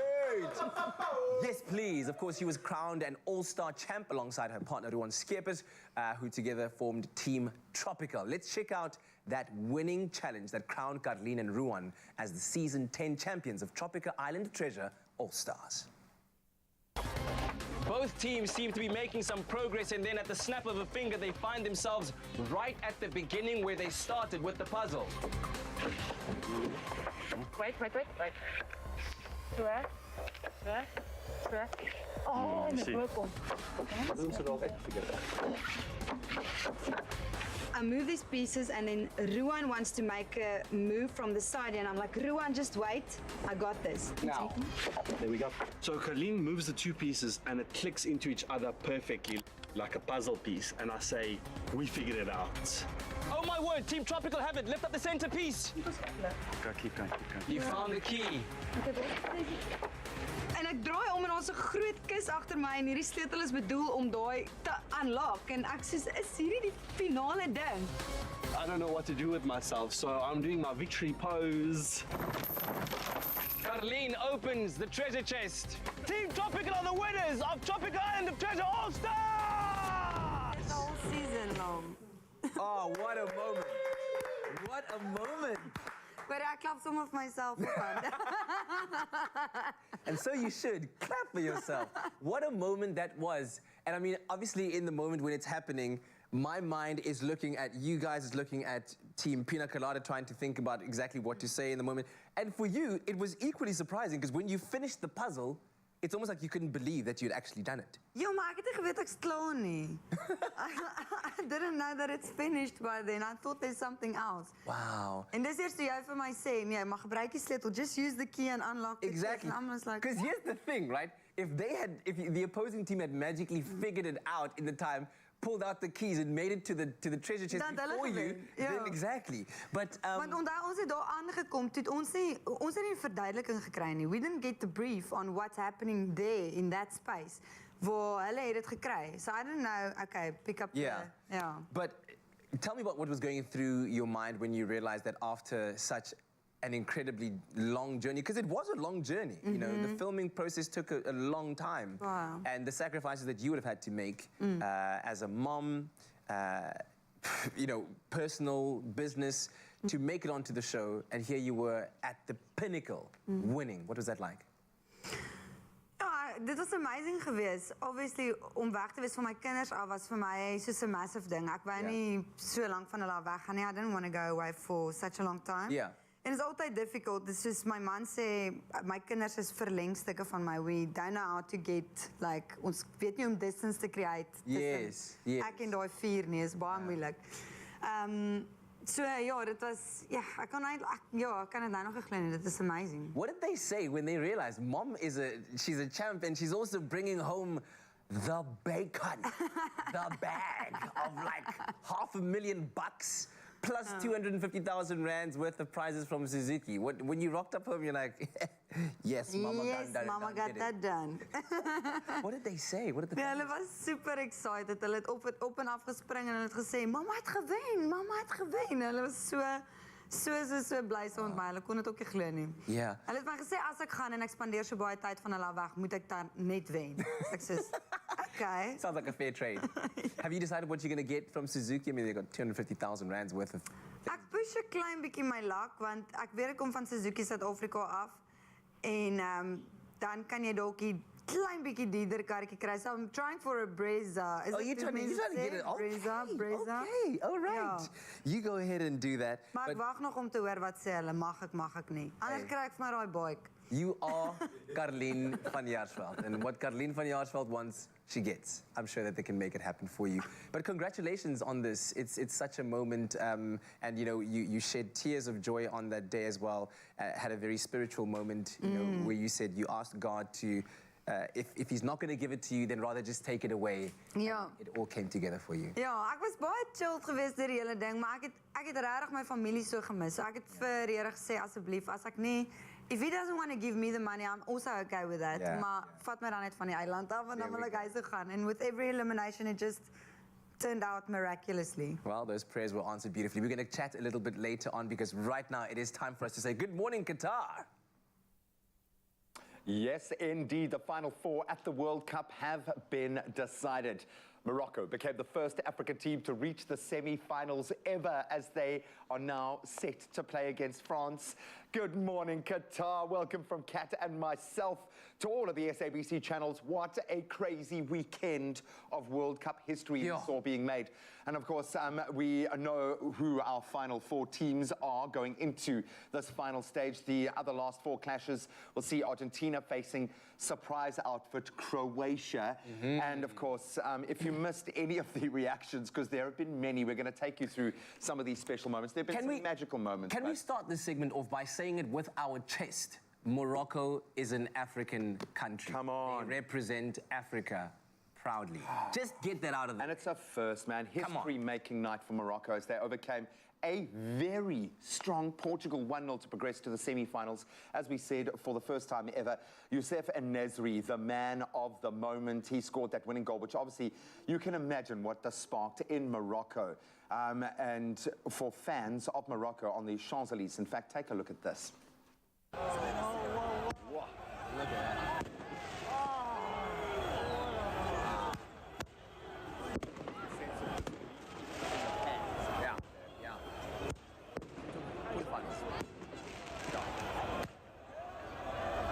Lions. Really doing Africa proud.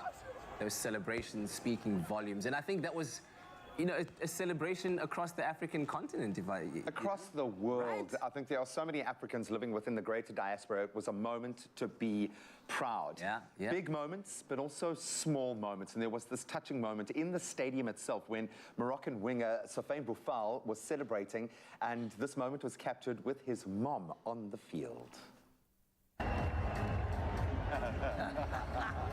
Mama, I made it. Mashallah. Oh, that's beautiful. That's beautiful. We love to see it. I don't know if Mom was ready for all of that. Yeah, no, she didn't have a choice. But you forget that these guys are playing on an international stage and they're big, earning massive players in their respective pools. But they're still guys, people who have been brought up by a mom who are just so proud to see her son do something that no other African footballer has done before. We love to see it. We love to see it. Of course, another big story and a team that people have been saying they're going to win it. The French team, Le Bleu, they are one step closer to defending their title after beating England 2-1 in the most dramatic fashion, if you will. Goals from Aurélien Tchouameni as well as Olivier Giroud, sending the defending champions through. And this was, of course, the reception that was received and by the team in the hotel. Everyone is just like, I think everyone is like surprised Team France supporters now, isn't it? Yeah, look, I mean, they showed their class, but they deserved a welcome home like this. Take a look.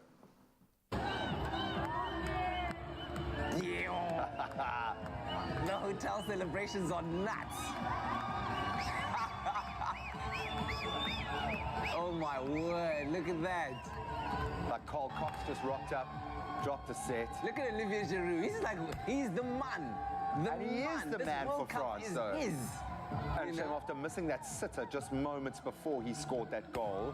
But that's a champion's heart. Yeah, I was going to say, that's a champion's heart there.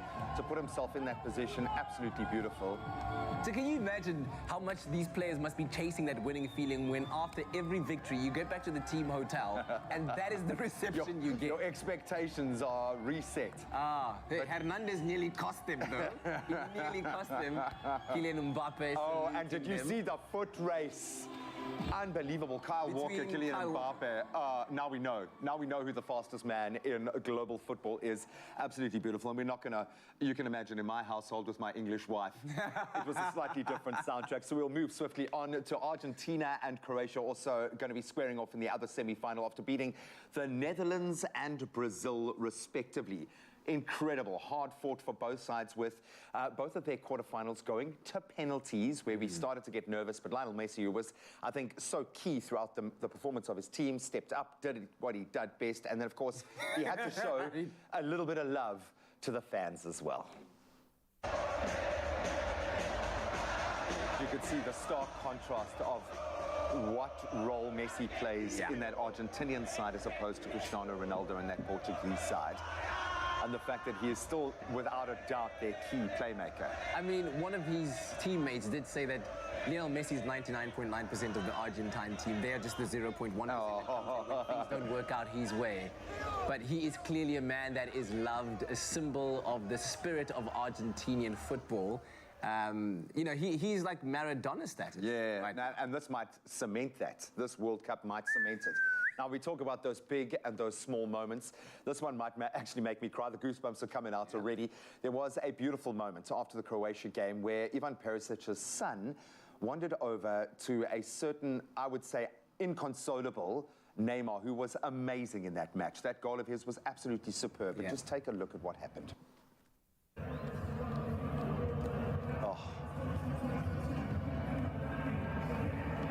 Oh man, is that the official trying to show him away? He's like, no, uncle, I just want to say it's okay.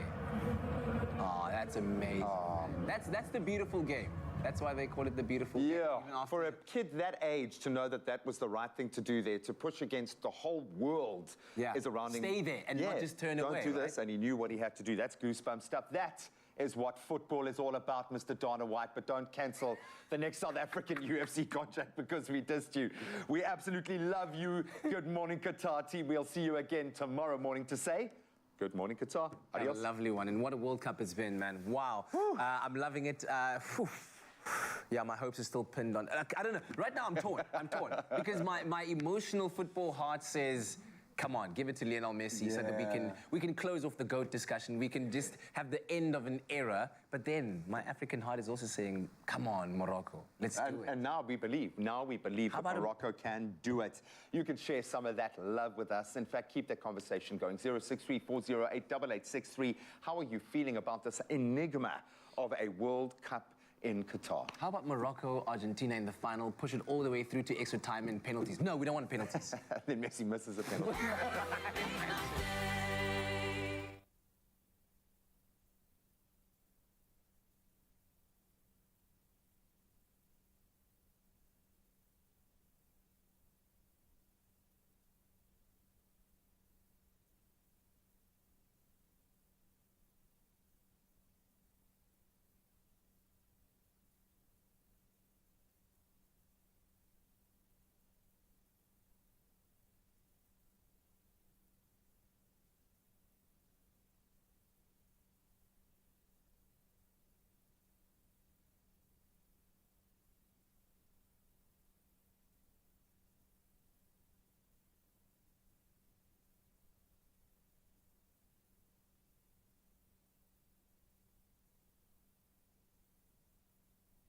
It's my feel-good breakfast show.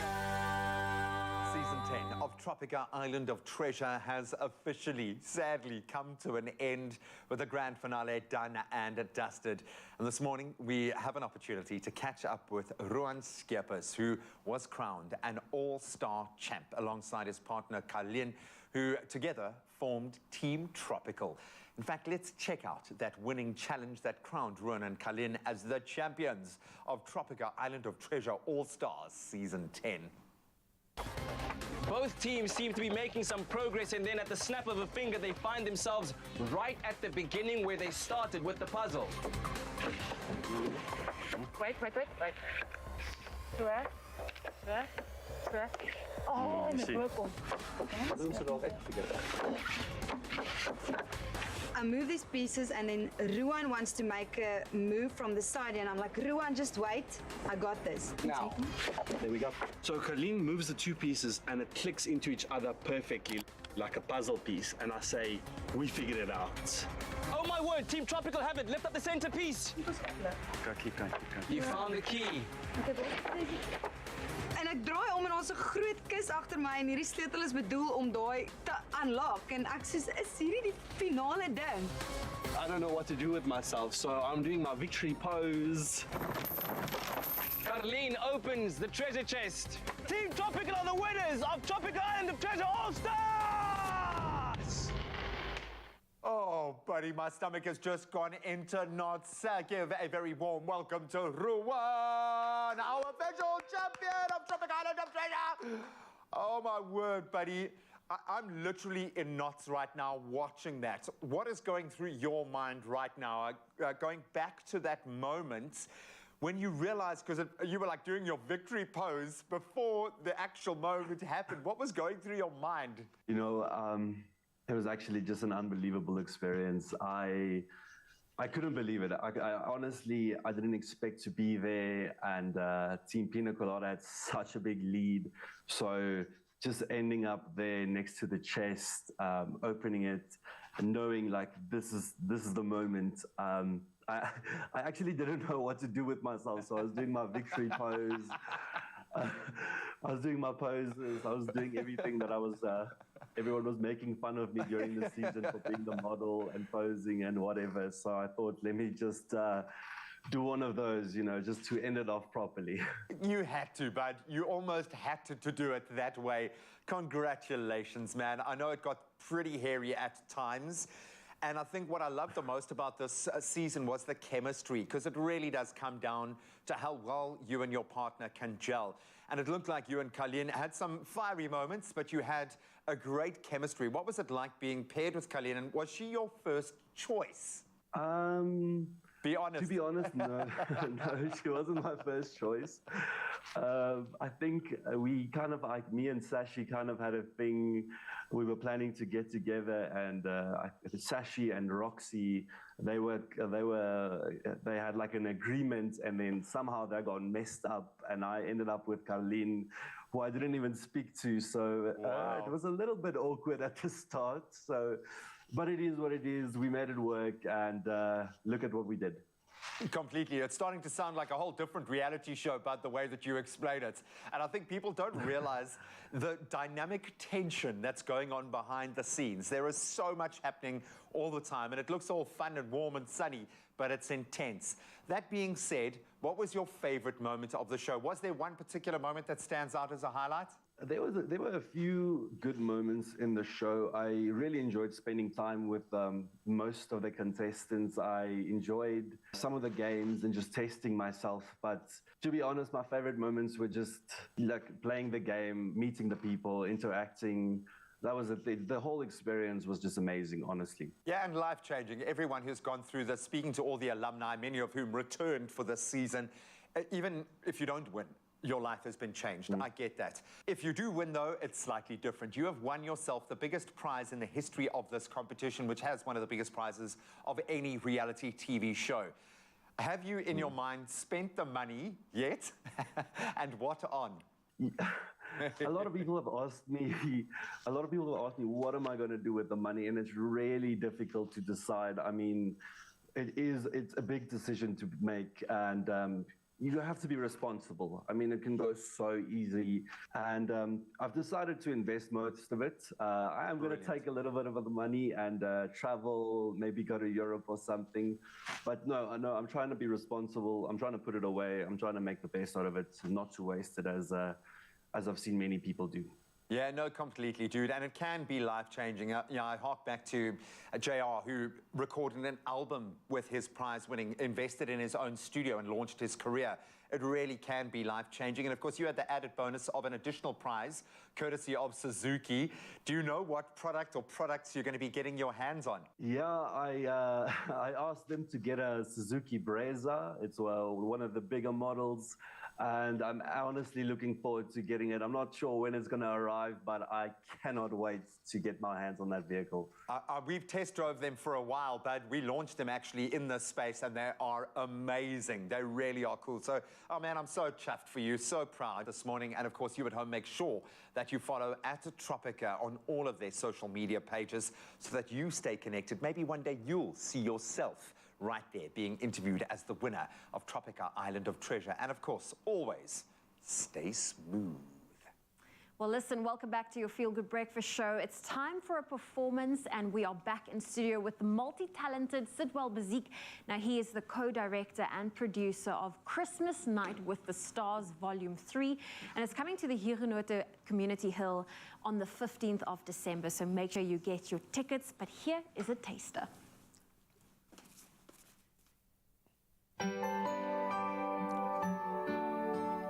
This is for my grandparents.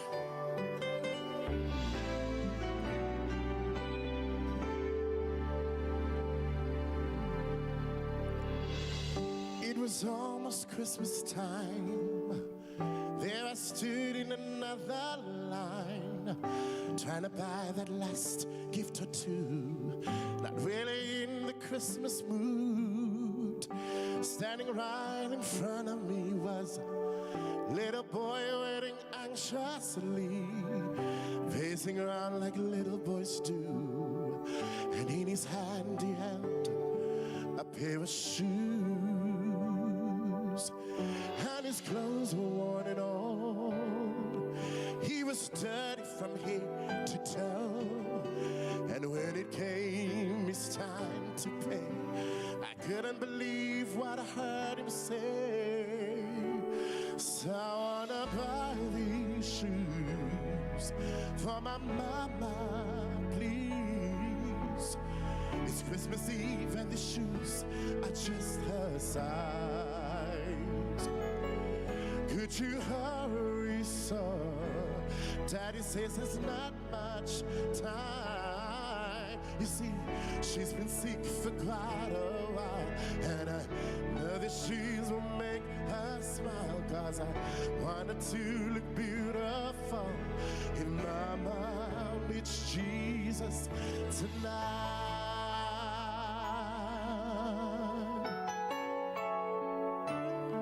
He counted pennies for what seems like keys, and the cashier said, son, there's not enough here.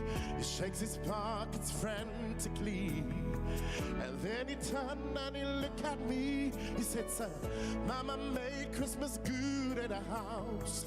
Most, yes, sir, she did without. Tell me, sir, what I'm gonna do. Somehow I gotta buy her this Christmas shoes. So I laid the money down. I just had to help him out. And I never forget the look in his face when he said, Mama's gonna look so great. So I wanna buy these shoes for my mama, please. It's Christmas Eve and the shoes are just a size. Could you hurry, sir? Daddy says there's not much time. You see, she's been sick for quite a while, and I know the shoes will make her smile, 'cause I want her to look beautiful in Mama meets Jesus tonight. I knew I caught a glimpse of heaven's love when I thank you and ran out. I knew that God has sent this little boy to remind me what Christmas is all about.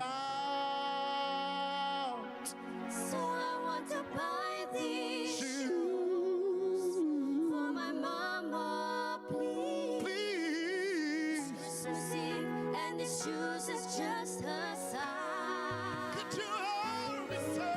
Could you hurry, sir? He says there's not much time. You see, she's been sick for quite a while, and I know these shoes will make her smile, 'cause I want her to look beautiful in Mama meets Jesus tonight.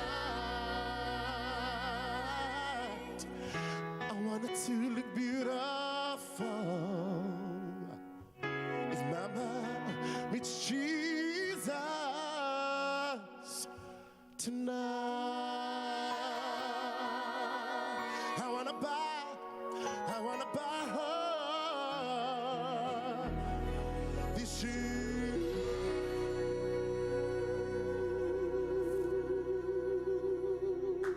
Only you can make my day.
In the winter's chill, light the candles, light the night up from the windowsills. Ooh, as I draw you near and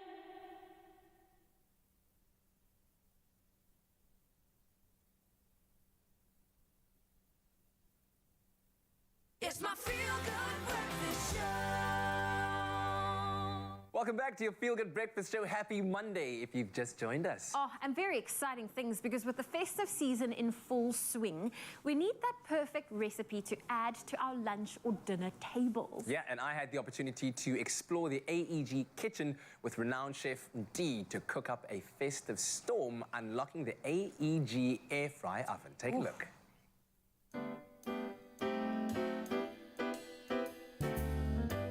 Joy and care are some of the flavors we want to infuse into our feasts this festive season, all while making the task of cooking up a storm easier and more convenient. Now, we all love the idea of the memories we create around a table, sharing in the spirit of the season and the joy that it brings. And today, I have the privilege of doing exactly that while unlocking the capabilities of the AEG air fry oven with Chef D. It's bound to be a festive feast that is fit for kings and queens.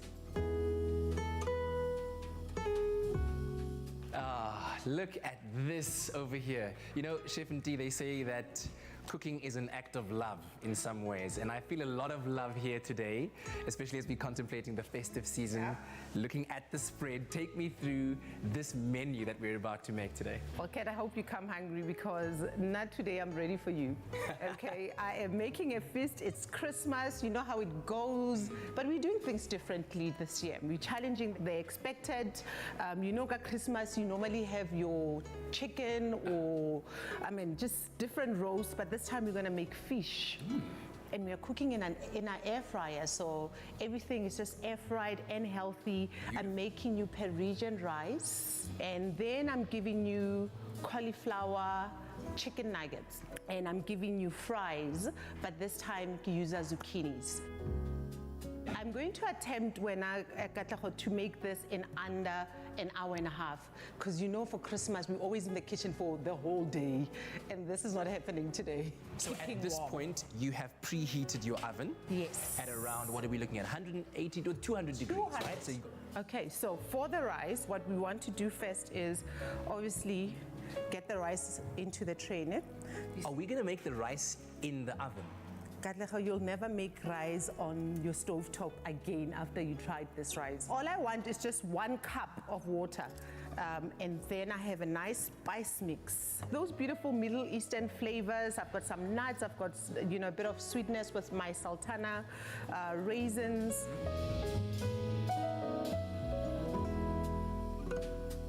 So I want to show you something else before we move on. I've got onions boiling in here. These onions are going to be stuffed. So with the rice in here, we can focus on the fish. 100%. So now what I want us to do first is season our fish. The first thing I do is just cut it a little bit, just so I have enough room for flavor to penetrate. We want to just place some of this onion in there, and obviously salt and pepper. Here we go. Because we're air frying our fish, I don't have to use oil, but I'm gonna use it because I love olive oil. I just love the flavor it brings into your food. Tell me about your memories of Christmas and the festive season. What was it like at home for Anna? Oh, for now, at home, it was just a lot of food. And starting from the day before Christmas, and then on Christmas morning, we would be woken up very early in the morning to go and watch the sun dance. And then we'd watch it come up, and then they'd be like, watch it, see, look, it's playing, and things are happening on Christmas Day. So this fish is looking great. We've built all of the flavor into it. And of course, this is the main feature. Yes. How long is it going into the oven for? It's going to go into the oven for 20 minutes. And now I like the AEG air fryer oven because it just allows everything to cook evenly, rapid air circulation, and there's no contamination at the flavor. So you won't find my veggies smelling like fish. Wow, that is next level, game changer. We are making our cauliflower nuggets. Lovely. Kat, this time you're getting your hands dirty. I'm gonna need an apron because I'm a messy chef. Oh, you're in luck. I do have aprons. I mean, it's in the kitchen, this thing. So we want to first coat it in melted butter. I like to use a container. Very simple trick. Toss it in there, please. Okay. We use butter because butter makes everything better. Love that. Didn't we pack last week's leftovers into this? Parmesan, a bit of heat with cayenne pepper. Lovely. And some black pepper. Okay, that's good. it. Food is a love expression, you know. This is a time where you come together with your loved ones, you catch up. You catch up on what's been happening in your lives.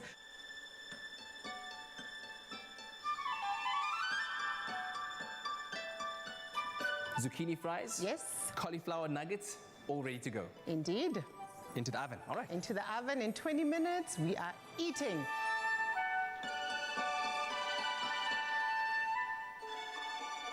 Okay, so our final step would be to now place our rice.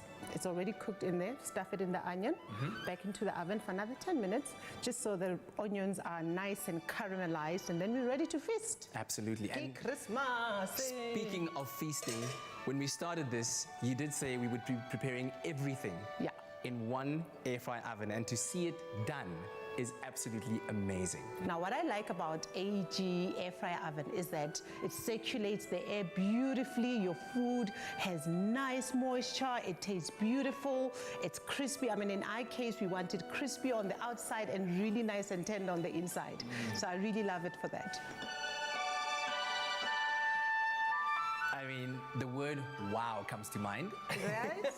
From a presentation point of view, the food speaks for itself. It is a feast befitting royalty. Chef, you talk about love on a plate. This is it. All of those flavors you were working so hard to infuse into each one of the elements of this feast are coming through so, so beautifully. So I guess my question to you is, in my little internship that I did with you now, what's your top tip in figuring out flavors that work well together? Your food is as good as the ingredients you use and the tools you're using. The air fryer oven literally helped us get this perfectly cooked fish, for example.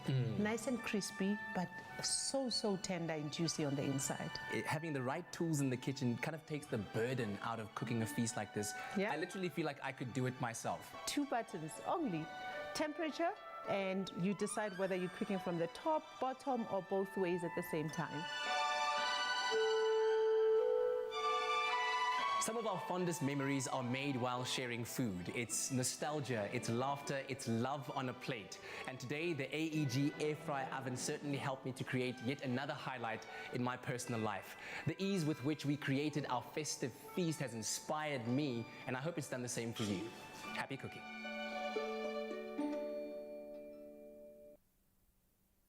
Ah, what a beautiful day. Thank you so much to Chef D and the AEG team for creating that beautiful memory with me. Christmas certainly has come early with AEG Air Fry Oven, giving you a convenient way to whip up something really delicious, healthy, and easy. And I can promise you this, it'll delight the entire family. Now, maybe like Grace, your son crashed your car twice this week and you need a meal that's going to cheer you right up. Let's do it. Clover cheese is for those who love life, where everything falls into place and melts away our cares, adding joy and stretching our imagination. Clover cheese, perfectly crafted. Made with love by Clover.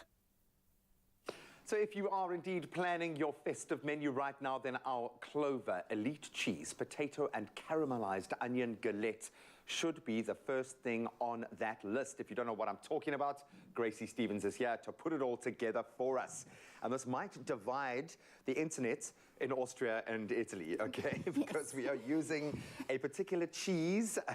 So I know that there are different ways of getting to the end results. We're not here to judge anyone's cheese. No. We are, in fact, using the best cheese that we could get our hands on, and we are using our Clover Elite, but we're going to be topping it off with some Parmesan. But talk me through a galette. What is a galette here? Because I'm seeing part pie and part potato. What's going on? Well, it is sort of that, and it's really like a rustic sort of pie. So that's where it comes into. It's lovely in the festive season because it's quick to make and it tastes really great. Lots of flavour. And I love potatoes, love caramelized onions, so the flavors are going to be amazing. And the balance of cheese and caramelized onion is perfect. Yes, yes, because we've got a nice hard cheese, and that's going to balance out the richness of our onions. Perfect. Where do we get started, and what can I do to help? We have to start with our onions. So caramelized onions, they take a while. They should take a while to make. Okay, we can speed them up with a little bit of sugar, which is what I'm going to do. So all your onions go in there. When we say caramelize, what we're wanting to do is basically brown the sugars off. Get those sugars that are very... An onion, like garlic, for instance, has a very high sugar content. It does. Hence why they can burn. So how do we achieve this? Is it a slightly lower heat for longer? It is. Okay. That's exactly what we would want to do. So we want to sweat them down first so that they get nice and glassy and soft. And then we want to cause some caramelization. So all the sugars in your onions, you want to caramelize them. So that's just going to take some time. We speed it up a little bit with some sugar, so that's going to help. And of course, that is going to be so delicious. I've done some already here. You were here at like 2 this morning, cooking down, sweating down those onions. But you know, anything for you, Graham. I appreciate it so much. I appreciate it so much. Okay, so we've got, and that almost looks like a jam. It does, because it's so exactly delicious. the same sort of way of making a jam. Is it just, smell that. That's what you want. Ooh, wow. There's a festive that's really heady. That really releases the kind of aromas, the flavors of the onion in a different way. I love that. Yes, slow is your friend when it comes to caramelizing onions. So we're going to pop some potatoes down. So you're going to help me. Okay, I'm ready. And I see have we par cooked them or no, not these yet? are raw. They're going to be in the oven for about 50 minutes. So they're going to also nice, slowly so you almost need them down. to have a bit of body there Absolutely, to cook. Okay. Yes. And then, of course, our cheese. Okay, so this, yes, you could use any hard cheese of your choice. Absolutely. Okay. And remember, the flavor comes from the cheese too. So lots of that. And don't be shy. And then, of course, my onions. And you're just going to carry on layering this. Oh, look at that. Oh, I love it. Ooh-wee.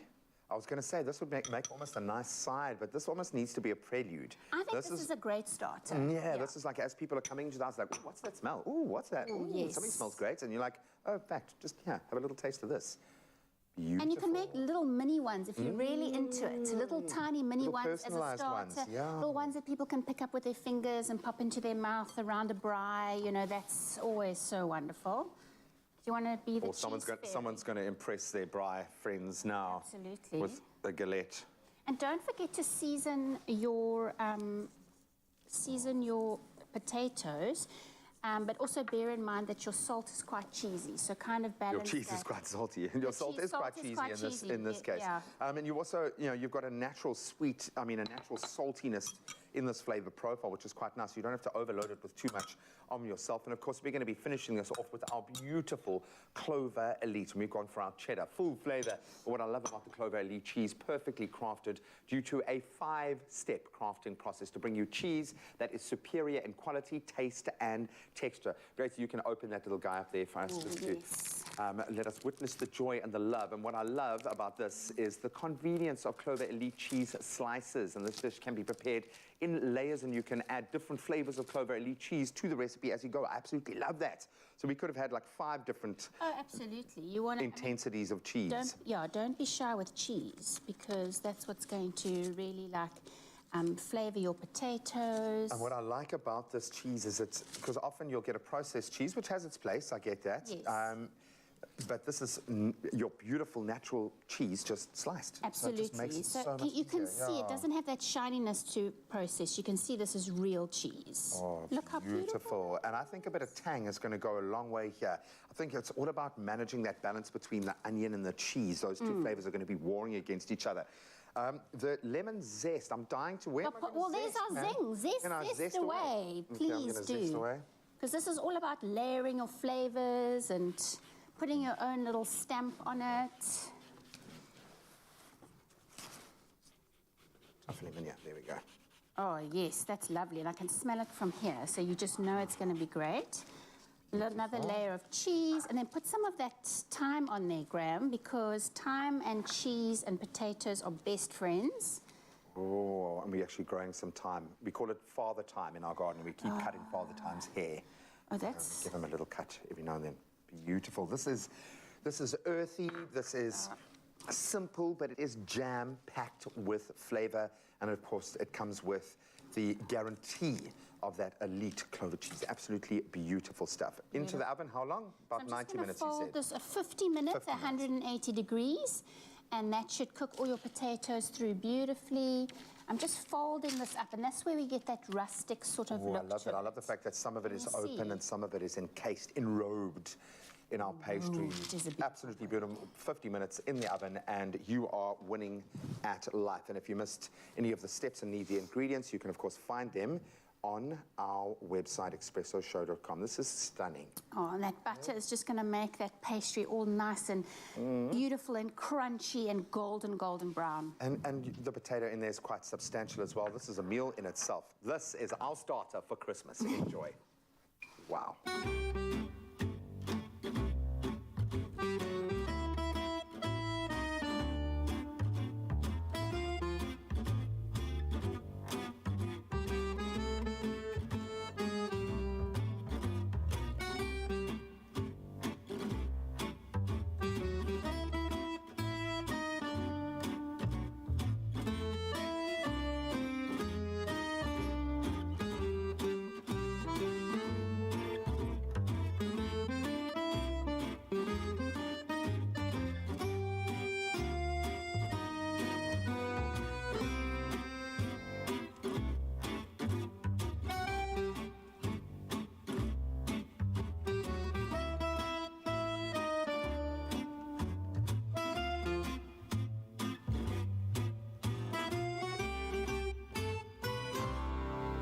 Made with love by Clover. Only you can make my day.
It's my feel-good breakfast show.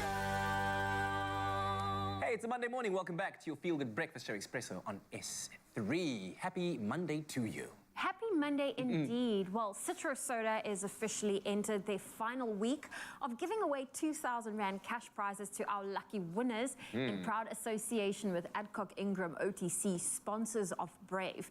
Now, last week, we wanted to know when crisis strikes and before you bubble over, how do you fizz out and solve it? Well, it's time for us to make another winner. Absolutely. A big congratulations to Deacon, who had this to say. Be still, rethink, breathe deep, and my bubbling over disappears. Hashtag Citra Soda. That sounds like quite it's a good routine. Good routine, great advice, especially this time of the year where it's easy to want to just bubble over. Yeah. Well, we have Charlene on the line right now. Good morning. Morning, Zoe. Oh, Morning, I'm loving your energy. You're Good so morning. bubbly. Congratulations. Morning, How does it feel to be our winner today?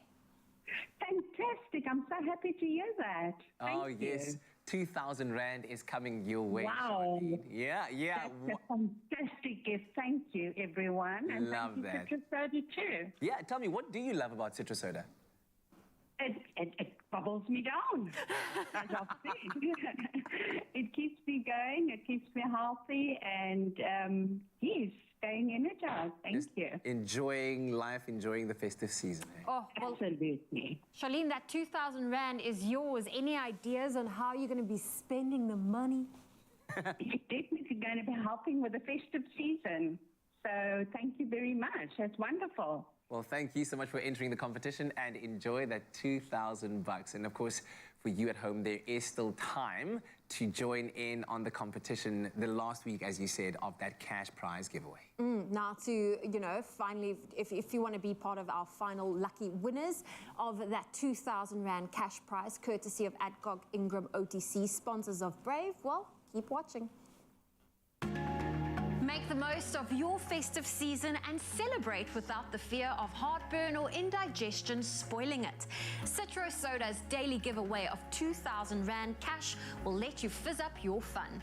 Citro Soda is in proud association with Adcock Ingram OTC, sponsors of Brave. Enter every Monday to Friday, November 14th to December 16th. Yeah, and answer the weekly competition question on the Expresso Facebook, Twitter, or Instagram page and include the hashtag CitroSoda. Now, your T's and C's can be found on expressoshow.com, and that's Citro Soda, available in original and cranberry.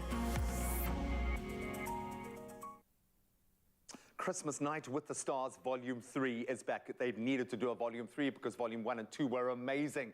And if you've been struggling to get into the festive spirit, it's going to happen right now as the incredible vocalists that are Carl Hendricks and Theolin Diamas are going to show us how to really feel, love Christmas with their rendition of my absolute favorite, Hallelujah. Enjoy.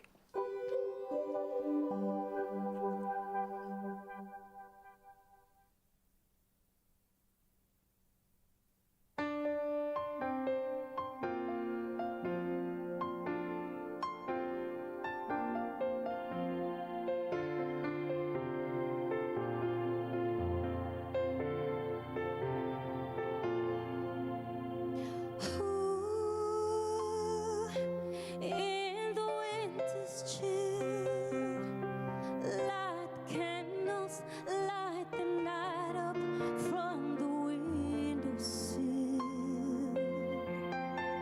Ooh, as I draw you near, and we whisper all the sweet sounds only we can hear. On the coldest evening in this December, I'll hold you in the heat of a glowing ember.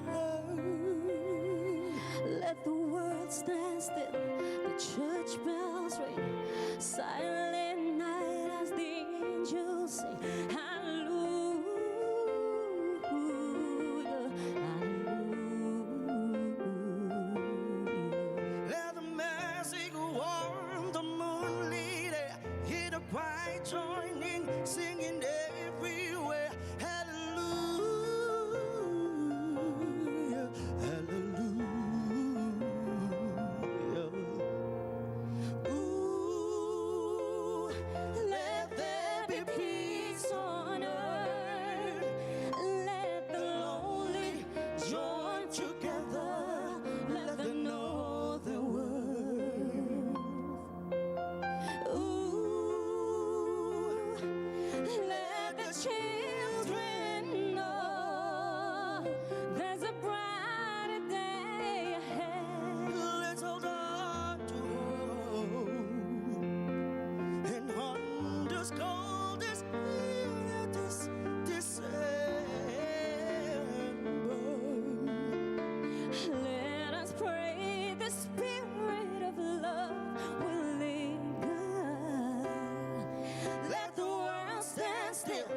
church bells ring, silent night as the angels sing. Hallelujah, hallelujah. Let the magic wand and moon lead it, and the choir join in singing everywhere. Hallelujah,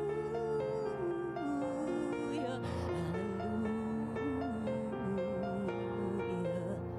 Glory, glory, glory. I'm so glad to have you here.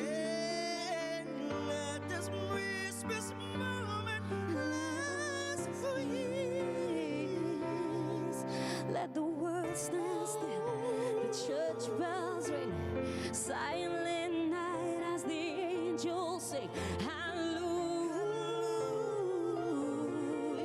hallelujah, hallelujah, hallelujah,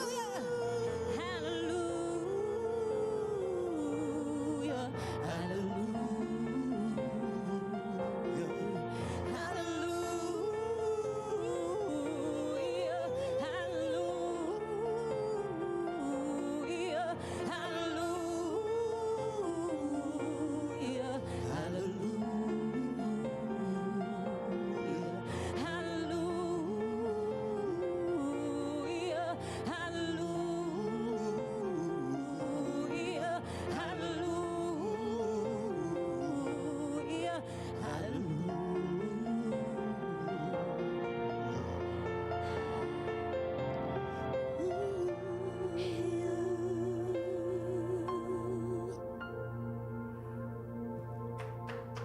Wow. Can I join this? Can I join the little? I feel like a third wheel. Yeah, absolutely beautiful. Thank you so much. Christmas Night with the Stars, Volume 3 at the Huguenot Community Hill, 15th of December. It is an incredible opportunity to see some of the best artists in this area. I think everyone in Paarl, eh?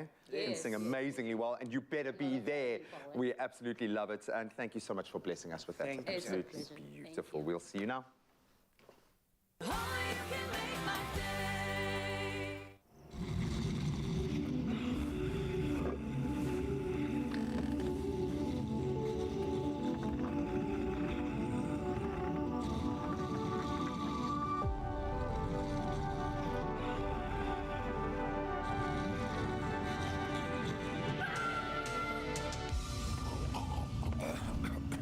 Defeat your mucus monster, Mucofizz. Loosen mucus and phlegm for clearer airways. Brought to you by Pharmadynamics.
Nothing feels better than giving, especially over the festive season. So generously give a little with Cadbury Dairy Milk. There's a glass and a half in everyone. It's my feel-good breakfast show. Welcome back. It is your feel-good breakfast show, Expresso on S3, and you are just in time for something amazing. Yeah, this is really special. I think in honor of the first heavenly birthday of global icon, the Emeritus Archbishop Desmond Tutu Woolworths, have collaborated with some incredibly talented local artists. I'm talking about Lady Scully and Russell Abrams, you might know him as Yay Abe, one of my favorites, to create a limited edition collection of kids' tees and babies' rompers in support of the Tutu Tigers. Oh, how incredible. Now, together they have revamped the Tygerberg's Children's Hospital, and we were there for the unveiling. The Tutu Tigers is a very special initiative launched in 2020 to carry on the patronage of the late Archbishop Tutu and Malaya Tutu on behalf of the Tygerberg Hospital Children's Trust. In the South African corporate landscape, it's very difficult to find corporates who appreciate true social impact. Woolies were first to put their hand up and to acknowledge the residual opportunity that resides within a very unique Tutu Tigers brand. It was a matter of minutes to come to the conclusion that let's do a kiddies range on the Woolworths shelf, locally designed, locally made, local brands for local consumption. And here we are a year later with a live breathing collab between Woolies and the Tutu Tigers. We've collaborated with key designers in South Africa, and we've built a range of clothing which we then sell on to kids. And so what it essentially does is profits generated with that range of clothing then goes towards the trust itself. My name's Russell Abrams. I'm an illustrator and graphic designer living and working in Cape Town. The way I got involved was Jason gave me a phone call. He said, hey, I have this amazing idea. I want to involve your creativity along with Woolies, and we should all come together and revamp this space, create a capsule that gives back to the children. And it's something that pulled on my heartstrings. I couldn't say no to, so jumped in full force. We as Woolworths, we've always had the child at the center of our universe, be it the educational development, be it nutrition. And so the initiatives of the Tygerberg Children's Trust drives many of those initiatives in a similar value-based way that we do it. And we find that collaboration, a mutually beneficial collaboration where we could lean on to them in terms of what's happening in the space of their hospital, and then they could lean on to us as we drive initiatives to raise more funds to uplift the hospital itself. There's one artwork with a tiger, a heart, and the earth just chilling together. It says friends, and I think that's the message I want to get across to the kids that are wearing these t-shirts. So when they see each other wearing their friend t-shirt, it's about them spreading love and loving the earth as well, but then also loving themselves as Tutu Tigers. For the other design, we have the tiger stripes, and I guess that's a contemporary way of thinking about tiger stripes, but also representing the Tutu Tigers as a whole. So I think in this space, it becomes a very contemporary approach to, I guess, design and art. The Tutu Tigers clothing range, like all things Tutu Tigers, encompasses the three core values of what it means to be a Tutu Tiger. That is servant leadership through Ubuntu, community activism, and a spiritual consciousness. The garment was specifically designed to be locally produced, locally designed, sold in local stores for South African children.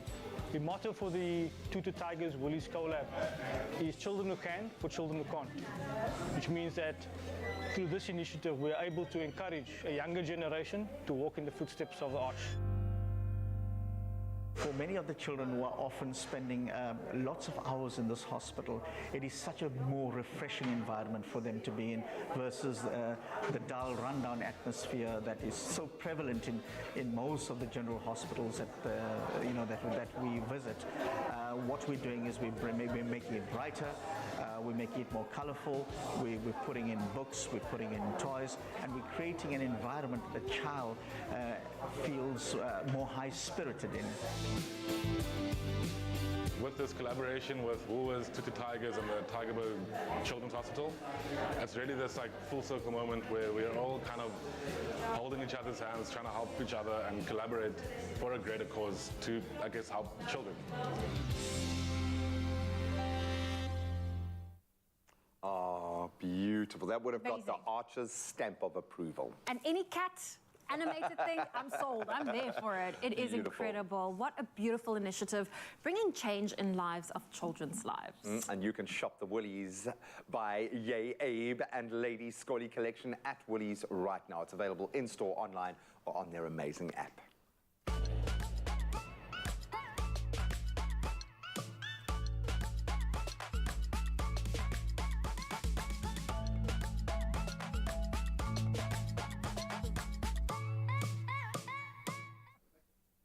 Well, when you're planning this year's holiday spread, keep it simple with these very delicious and very smooth, mouth-watering cranberry and chili cheese balls that we're about to make with my friend Grace Stevens in the kitchen. And I was just saying to you right now, I need to get my Christmas pajamas on. Do you have yours ready? I have mine ready. That's why I laughed. You got your menu ready? Yeah, you're leaving things a bit late. You make me nervous. I really am. I really am. But of course, we are here to take care of you, to make sure that you've got everything that you need, including being able to enjoy some of the most delicious treats that you can out there in the festive season. And of course, with citrus soda on hand, you can help yourself to reduce the symptoms that you would be experiencing, like, you know, that acidity that would trouble your tummy from time to time, so that you can actually now enjoy these beautiful treats. So how do we make these cheese balls? So these cheese balls are packed with flavors, so your guests are just going to think you're so incredibly wow. Would this be like a starter? I think this can be a starter. You can also put it on your cheese board at the end, you know, at your end of your meal. I love a cheese board. I'm a big cheese board fan, so that can be, and really nice and versatile. So I'm chopping up some cranberries. Cranberries are nice and tart, so taste them. They're nice and tart, so you've got your creamy richness of your cheese, and then we're just going to break that with your tartness of your cranberries. And also, you know, we're looking at red and green. You know, this is the festive colours, so we want to put those into our recipe. Those go into a bowl along with some chopped walnuts, because of course walnuts and Christmas. Those are the flavours. So just to warm things up, because we don't have, you know, we're not warm enough in Africa. Let's put some chili flakes in there. That should make the flavours quite interesting in there. And some salt flakes as well. So get your flaky salt, because you want those little bites of your creamy cheese, and then some salt. I mean, isn't that just the best? That looks amazing. And you chop me some parsley, because that's the last thing we're going to put into our mix here. And then I'm going to mix this up. Now we're just kind of fine chopping it. And you can get the kids involved with this. I think everybody needs to get involved with preparing things for Christmas, so that you enjoy it so much better on the day. And that makes it so much more memorable. Absolutely. Because there's so much to catch up on what the year has been, that you can do that around the table in the kitchen while you are getting all the ingredients ready. I totally agree with you. It's about sharing. It's about making memories. Yeah. And this kind of thing really does help you make memories. Put some nice Christmas music on, pumping loud. I was going to ask what the household looks like at your place. Oh, lots of Christmas music. Lots of, you know, outside games. You've got to have your Christmas cricket game. That's Christmas cricket game? Of course. Don't you have a Christmas cricket game after your Christmas meal? No. That's mandatory in my house. Okay. So wait, are you the bowler? Are you the batter in the team? What's your speciality? I'm the cheerleader. I do the cheerleader. Right, so dip those in. So nice and cold goat cheese. So you just kind of roll them you in make there? yes, and make those balls. Don't you think it look lovely? Yes. So you've got your green, you've got your red, you've got your bit of flaky salt. Look at that. Those look amazing. And then just to make them really nice and festive, we're actually just going to take some rosemary, take those bottom leaves off, and then we can thread them together. And doesn't that look like a little festive gem? Isn't that beautiful? Like a little And these kind of things, I mean, your guests are going to feel so special, because you've gone to all this trouble. It's not really that much trouble, is it? No, it really isn't. know? And I love how each one of them is going to have its own little characteristic that makes it unique, because it doesn't it picks up what it picks up. Right? Absolutely. Brilliant. Look at that. That is absolutely Christmas wonderful. made simple. And don't forget to stock up on your citrus soda. Keep some in the cupboard. Exactly. How's that? While you make a few more, remember that citrus soda granules should be poured into a glass of water and it should be taken on an empty stomach once the granules have dissolved. And citrus soda can help you reduce those gastric acidity symptoms, making it an ideal choice for those who suffer from gastric acidity-related conditions as well. Beautiful stuff. Can I try making? Of course you can. So you just There take. you go. Is this about enough? No, take some more. So take Okay. a nice golf ball size if you want to. Okay. You can make little petite ones if you'd like, Okay, depending yeah. on the company that you're going to have and what else you're going to serve with them. Did you kind of just roll it through your hands? Yeah, roll it. Yeah. Weird. have to Getting get accustomed messy. to it. Okay. Cheese ball. Culinary genius right there. Look at that. That's amazing. Cool. You just roll it around like such. I will make a chef out of you. Listen. Kat, this is amazing. Look at I'm that. ready. I'll prepare your rosemary for you. Thanks so much. Is this good for your hands? Could you? No? I'd be lying if I said it was. Of course, remember that when you are indulging over the festive season, rather reach for relief and try an over-the-counter product like citrus soda to relieve symptoms of heartburn and indigestion. And citrus soda is in proud association with Adcock Ingram OTC, sponsors of Brave, and available in original and in cranberry as well. And don't forget that it is your last week to stand that chance to win 2,000 Rand cash daily. And this is how you can do it. Make the most of your festive season and celebrate without the fear of heartburn or indigestion spoiling it. Citro Soda's daily giveaway of 2,000 Rand cash will let you fizz up your fun. Citro Soda is in proud association with Adcock Ingram OTC, sponsors of Brave. Enter every Monday to Friday, November 14th to December 16th. Yeah, and answer the weekly competition question on the Expresso Facebook, Twitter, or Instagram page and include the hashtag CitroSoda. Now, your T's and C's can be found on expressoshow.com, and that's Citro Soda, available in original and cranberry.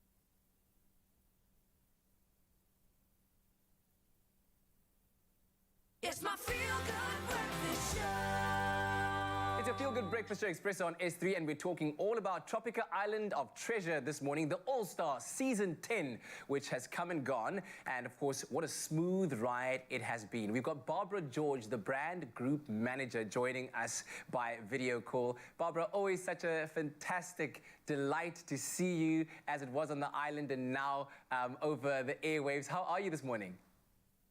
Amal Gatra, how are you? Also very good to see you, and first time seeing you since we got back from the island. So exactly.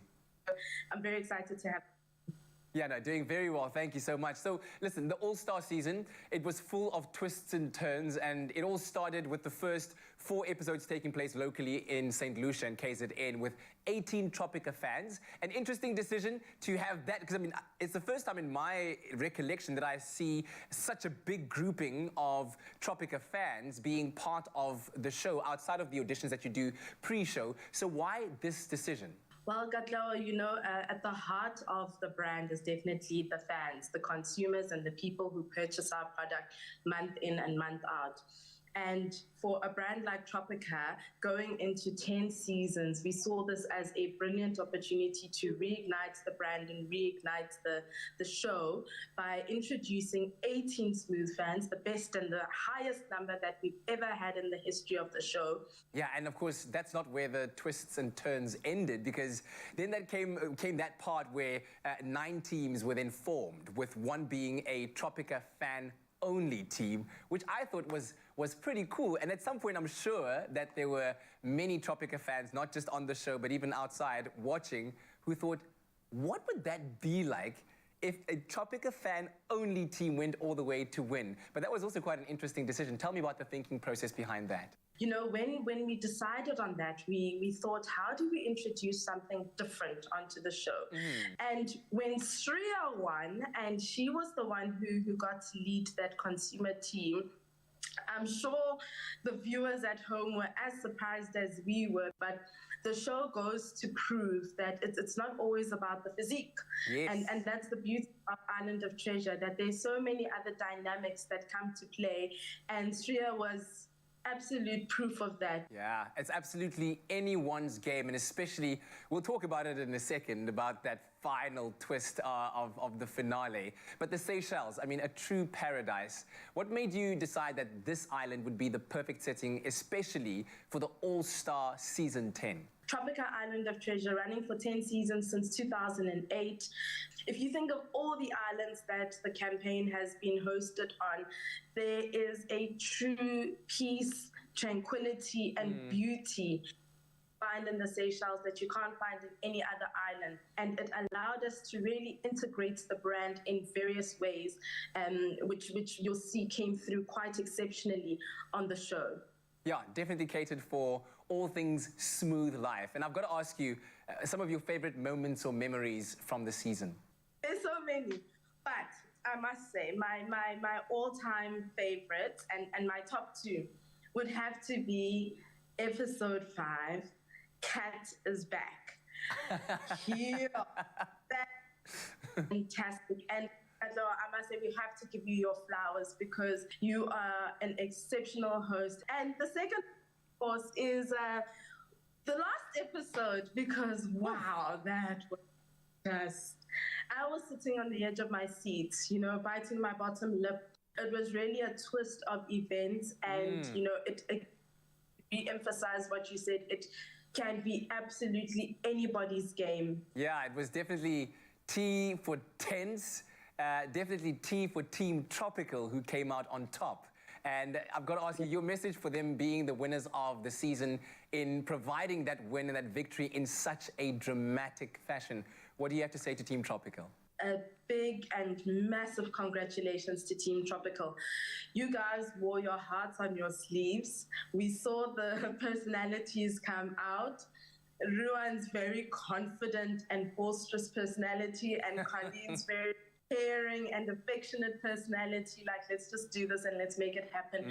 But well done, Tropical. I think you put up a really, really good fight. Listen, and you talk about the work that has been done. Now it's time for me to give you, as the Tropica team, your flowers, because we talk about a post-pandemic era where, you know, a lot of changes, companies have undergone a lot of changes, and here you are bringing back one of South Africa's favorite shows, but with an even bigger prize pool on top of that as well. We're talking that shared 1 million rand from Tropica and 250,000 rand worth of Suzuki products for each of the winners. Then there's the 25,000 rand each for the runners-up, courtesy of Play.Coza. And then on top of that, you also gave fortunate viewers, lucky viewers out there, the chance to be part of the action week in, week out, winning smooth prizes. I mean, that is a phenomenal task that you guys as a team have done. Talk to me about that and how you were able to achieve that, especially in lieu of the times that we're in. Oh, thank you, Katlore. You know, and I must say, there's an incredible team that we work with here at Clover. Our partners all came together to make this the most exciting, the biggest, the most exhilarating Island of Treasure that we've had yet. And, you know, for us to now deliver on that just goes to show how much as a brand we want to give the people what they want. And there are two types of consumers that we're targeting for this campaign, and they're those who absolutely love the thrill of the show, and then there are those who just want to drink Tropica. They absolutely love Tropica and they want to enter, unpack, and win. So we made sure that as a brand, we could deliver a little bit of everything for everybody. We also then went onto social media and we had at-home challenges just to bring it all in and get people participating from all walks of life. So Gadlo, we really wanted to make sure that we could reignite this brand in an exciting way. And I'm quite happy to say that Tropica definitely did that. You absolutely did. And thank you very much for joining us this morning, just to kind of take us down memory lane, if you will. And congratulations on an incredible all-star season. I personally loved being part of this journey. You and I had many conversations behind the scenes about my personal attachment, the love for the brand that I have, the love for the show, and what it brings to people in terms of uplifting them and helping them make their dreams come true. And you certainly have helped make one of mine come true. So thank you very much for that, Barbara. So to you and the team, until next time, mawa ou après, right? Thanks, Gatlera. Cheers. Thank you so much, guys. We are back on the hot seat with Caroline van Jaarsveld, winner of Tropica Island of Treasure, alongside her partner, Ruan, who, of course, I spoke to a little bit earlier and got the flex. We are now going to catch up with her to find out a little bit more about what happens post Tropica Island of Treasure. Because I would imagine while it's all happening, you've got a lot of time to kind of think about what you want to do after this particular gateway, because these are crazy situations to be in. It's almost like you press pause on the real world, on real life, and you enter in this dreamland. I'm going to get Kat to come and join us to get his perspective as well, because, of course, you had a front row seat to watch this play out. What's next? Do you have a plan of what you're going to launch into? Was it all about just being with your kids, being at home, being chilled? Where's your headspace at now? Ek het nooit 'n plan nie. Never have a plan. Ek dink Katlego kan mooi sê vir julle van ek weet van Tropica ook. Ek het regtig nooit 'n plan nie. Ek vat maar die dag as dit kom. So we'll see. Ek doen al my shows en ek's 'n ma, you know, being a mom of 4, it's full time. Yeah, it's full time. I want to just find out from you, how do you manage that? Because there's a very clear picture for me that you're a 100% dedicated mom. You know, you were talking about the connection with your kids. And yet here you are on the other side, you're a very successful person in the entertainment industry, still killing it in your own game. How do you balance the two? Wel, as ek vir eerlik kan sê, ek sou eerder nou by die huis wil sit. Wow! Not alone. Ek sien my man het net 'n foto vir my gestuur van al 4 my kinders wat kyk hoe ek op TV is en ek weet hoe graag hulle eerder wil hê ek moet by die huis wees. So ek probeer altyd al hierdie goeters in die industrie minder maak. Ek weet nie en half miskien gee dit mense meer exclusivity ook. Ek weet nie, ja. That's true. Dis nie dat ek so beplan het nie, but it seems like it's working out that way. Maar ek maak my shows min en ja. So they're really special, concentrated occasions. The key is, okay, if you're going to spend 2 weeks on an island, make sure you come home with $500,000. That's how you do it. And every time you go and do that, then you're going to score. You obviously are incredibly fit. You've been fit for as long as I've known you. When you threw yourself into that dance competition, you were just as fit. There's obviously a particular baseline that you like to keep. How do you do that, and how important is that? Because I'm suffering as a dad of just 2 on the physical front, trying to manage all of that. How do you keep that kind of physical integrity with 4 kids? And again, balance, balance, balance. How do you make that a priority? Kijk, ek's iemand wat sê as ek 2 keer 'n week gym toe gaan, dan is ek regtig baie trots op myself. So dit is vir my amazing om net ten minste 2 keer 'n week te gaan. As ek 3 keer gaan, dan is dit soos 'n incredible week. Maar ja, ek sal die kinders aflaai by die skool, when I drop them, I will go and train. Ja, en dan sal ek met my babas, want die 2 kleintjies is heeltyd by die huis by my. I've never sent them to school. How old are they? So Ella is al 5 en my baba word nou amper 3. So ek moes nou vir Ella skool te stuur want sy's actually volgende jaar graad R en dit moes nou 'n jaar. But now it's very difficult for her. She's like, what is this school thing and why am I going here? Go all in and homeschool. Just do it. Just go all in. You could do that. You could do that as well. Look at that. There's a beautiful picture of you and your little ones there. I wonder if we could get maybe a bit of an insight into Caroline at home, right? What do you do with your kids when you're spending time together and you've got all of the world to do whatever it is that you want to do? What do you do? Ons speel baie buite. Ons het 'n massive sandpit. Ja. So ons is meeste van die tyd in die sandpit en ons het ook 'n groot speelkamer. En elkeen soek individueel aandag by my. So Ek het nou al so 'n dingetjie gemaak, so 'n bordjie wat sê, okay, ek speel nou met Ella en dit is ons 30 minute en dan gaan ons speel. En dan gee ek weer 30 minute vir die ander een en dan hang die bordjie weer buite die deur. Wow. Sê ek speel nou 30 minute met hierdie kind. Sodat elkeen individueel hulle aandag kan kry en So kan important, voel. yeah. Ja, want anderster is dit so, hulle is heeltyd clingy aan jou, maar mense moet maar daai question hê, hoekom is hulle so clingy? Want hulle soek eintlik maar net jou aandag. Dis wat so to give them undivided attention, wil jy nie op jou foon gaan kyk en gaan hierdie ook probeer tussenin uitsorteer of wat ook al nie. So ek probeer daai vir elkeen van hulle gee en hulle elkeen is individueel in hulle eie manier. Soos Ella het 'n massive imagination. So if I don't get to play in that imaginary world, I don't get to connect with Don't tap into Wow. it. Yeah. No, it's so true. I mean, it would be great if they were all identical. You could feed them the same Yeah, thing and just give them everything. And it hit home for me. My son came to me the other day and was like, Dad, I'd just like to bath alone. Can I just have a bath on my own? Oh, wow. I'm like, oh, my word. You just don't think of it like that. But your kids are so individual. Oppo, who are you talking to? Because it feels like a very emphatic statement, command to make. But new music out there, which has got to be great. When do you find time to do that? How do you do it and what was the vibe behind this? So Ophou het ek self geskryf, nie Johan Oberholzer het geskryf. Hy's 'n amazing songwriter. Ja. Hy skryf groot hits vir mense daar buite.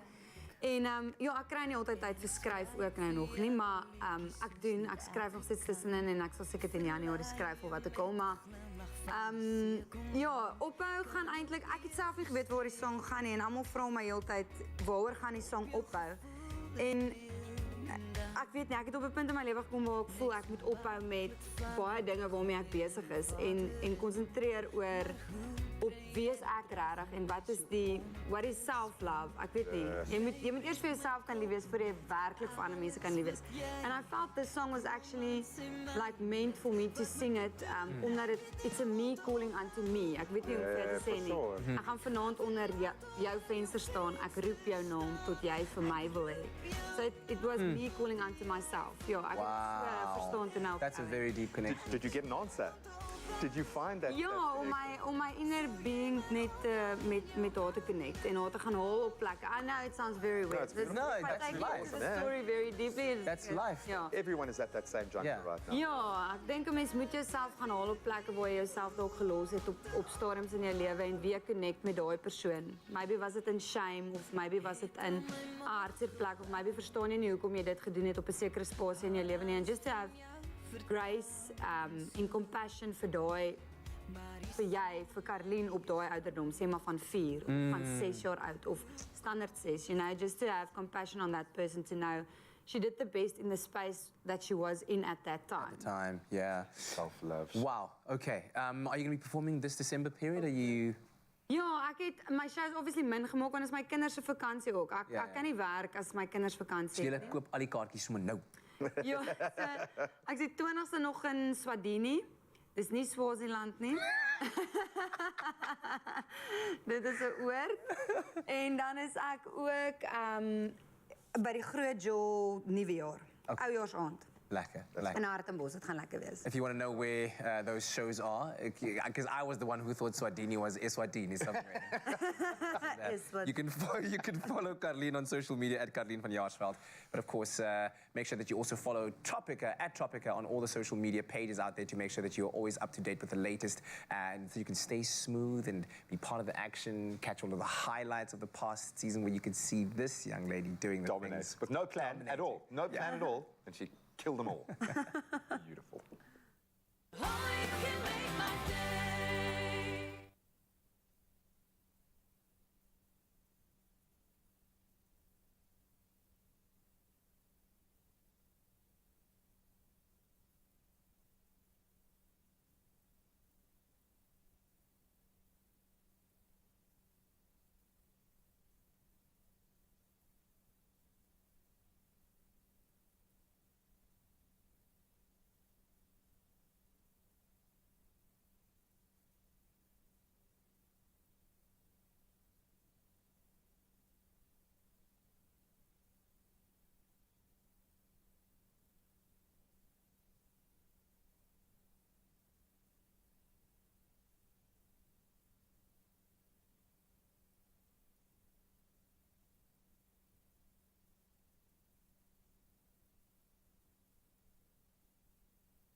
It's my feel-good breakfast show.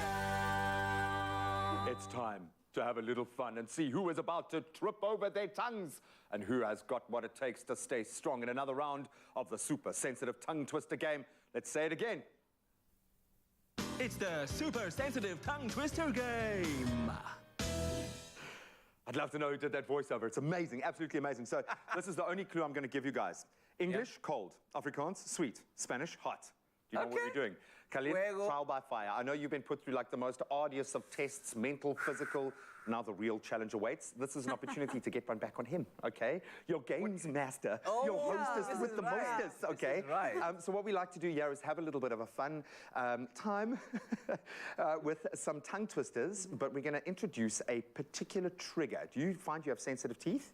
Yes. Oh, I'm so sorry. But it's going to be cold, it's going to be super sweet, and then we've got some chilies. I'm told that they're not the hottest of, but there is a bit of heat there, okay? And we're going to move through 3 different languages, okay? So, Kat, should we let Colleen go first? Yes, ladies first, please. Okay. Please, ladies. So obviously, we are starting with cold. Now, what's going to happen is your phrase will pop up on our auto cue right there, and you've got to say that as many times as you can within 10 seconds, obviously, and say it without making a mistake. But first, you've got to have yourself a big old bite. Okay, so Van die byt, go, sluk, praat. Okay, lekker. Okay. And Okay. 3, 2, 1, go for it. Swim, swan, swim, swim, swan, swim, swim, swim, swim, swan, swim, swim, swan, swim, swim, swim, swan, swim, swim, swan, swim, swim, swan, swim, swim. The whole time. Yeah. Look, it's a nice approach. Like she said, she doesn't go into things with a plan, okay? Just let it flow. Engels nie. Welcome to our world. Okay, that was a good effort, okay? How disparaging is that sound, that eh? Yeah, it's awesome. Soul destroying, eh? All right, buddy. I'll take this piece. Have you got That's a more? big Go one. for it. No, do it, buddy. You got a big mouth, bro. You can do it. Go, go, go, go. And in 3, 2, 1, gooi hom. Swim, swan. What? Swim, swan, swim. Shut up. Swim, swan. Wait. Swim, swan, swim. Swim, swan, swim. Swim, swan, swim. Ja? Swim, swan, swim. Swim, swan, swim. No, man. Hy het verloor nou. Swan, there is pain in the simplicity, eh? Okay, no clear front runner as yet, okay? Kom ons 'n bietjie Afrikaans probeer. Okay, so now we've got sweet. So you've got yourself a sweet chocolate truffle, and it's amazing how many people get triggered by the sweet. So, Colin, grab yourself a Moet ek julle ene eet? Yeah, I expect you to be amazing at this. This is your eerste taal. Ja, nee. Eet die chocolate, sluk hom en dan praat jy. Now, please, if you will, translate this many, many times for us. 66 sick black sheep are rare in Afrikaans, asseblief. And 3, 2, 1, go for it. 66 siek skape is skaars. 66 siek skape is skaars. 66 siek skape is skaars. 66 siek skape is skaars. 66 siek skape is skaars. Wat 'n kleur is hulle? Nee, dit staan daar. Hoeveel van wat hulle kleur? Swart. Ja, presies. Nie een keer het jy gesê as hulle swart nie. Why, Colin? Okay, now for all the black sheep out there, Kat, please. Ek sien nie kleure op nie. And you will start in 3, 2, 1, go for it. 66 siek swart skape is skaars. 66 siek swart skape is skaars. 66 siek Hey, 66 siek swart skape is skaars. Ek sê dit die hele tyd. No, guys. I see we've got a taskmaster up there, hey? Elke keer as hy so gaan buh, het jy hom nie reg gesê nie. Yeah, and it breaks you, eh? Basically nooit reg gesê. You haven't got it right once, but don't worry, maybe Spanish is your thing. Maybe Spanish is the language you've been waiting to learn. Yeah. Okay, this one, you're going to translate for me the successive sequence of events into Spanish after you have had a chili popper. So grip yourself one of those little guys. Dit lyk dis ook reg. It does look lovely, yeah. Baie lekker.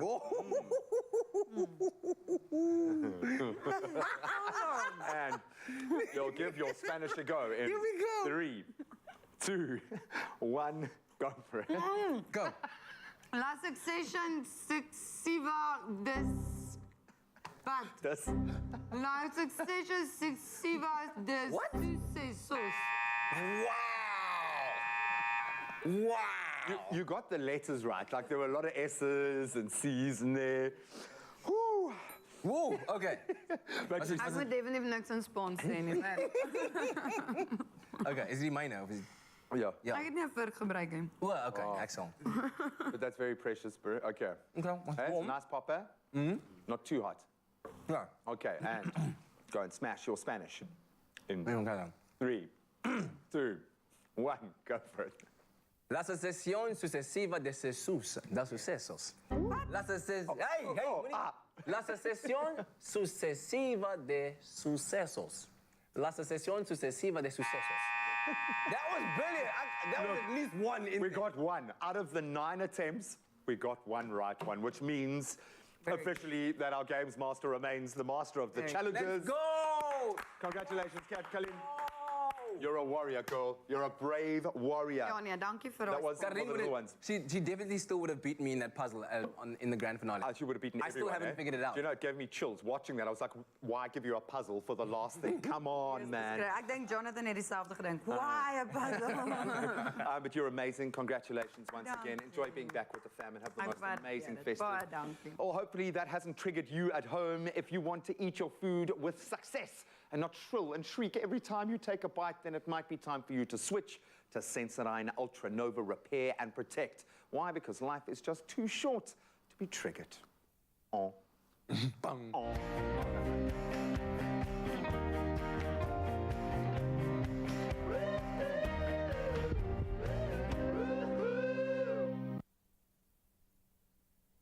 Oh, well, listen, the festive season is underway, and Golden Cloud and Beacon, they are on the search for South Africa's best bakers.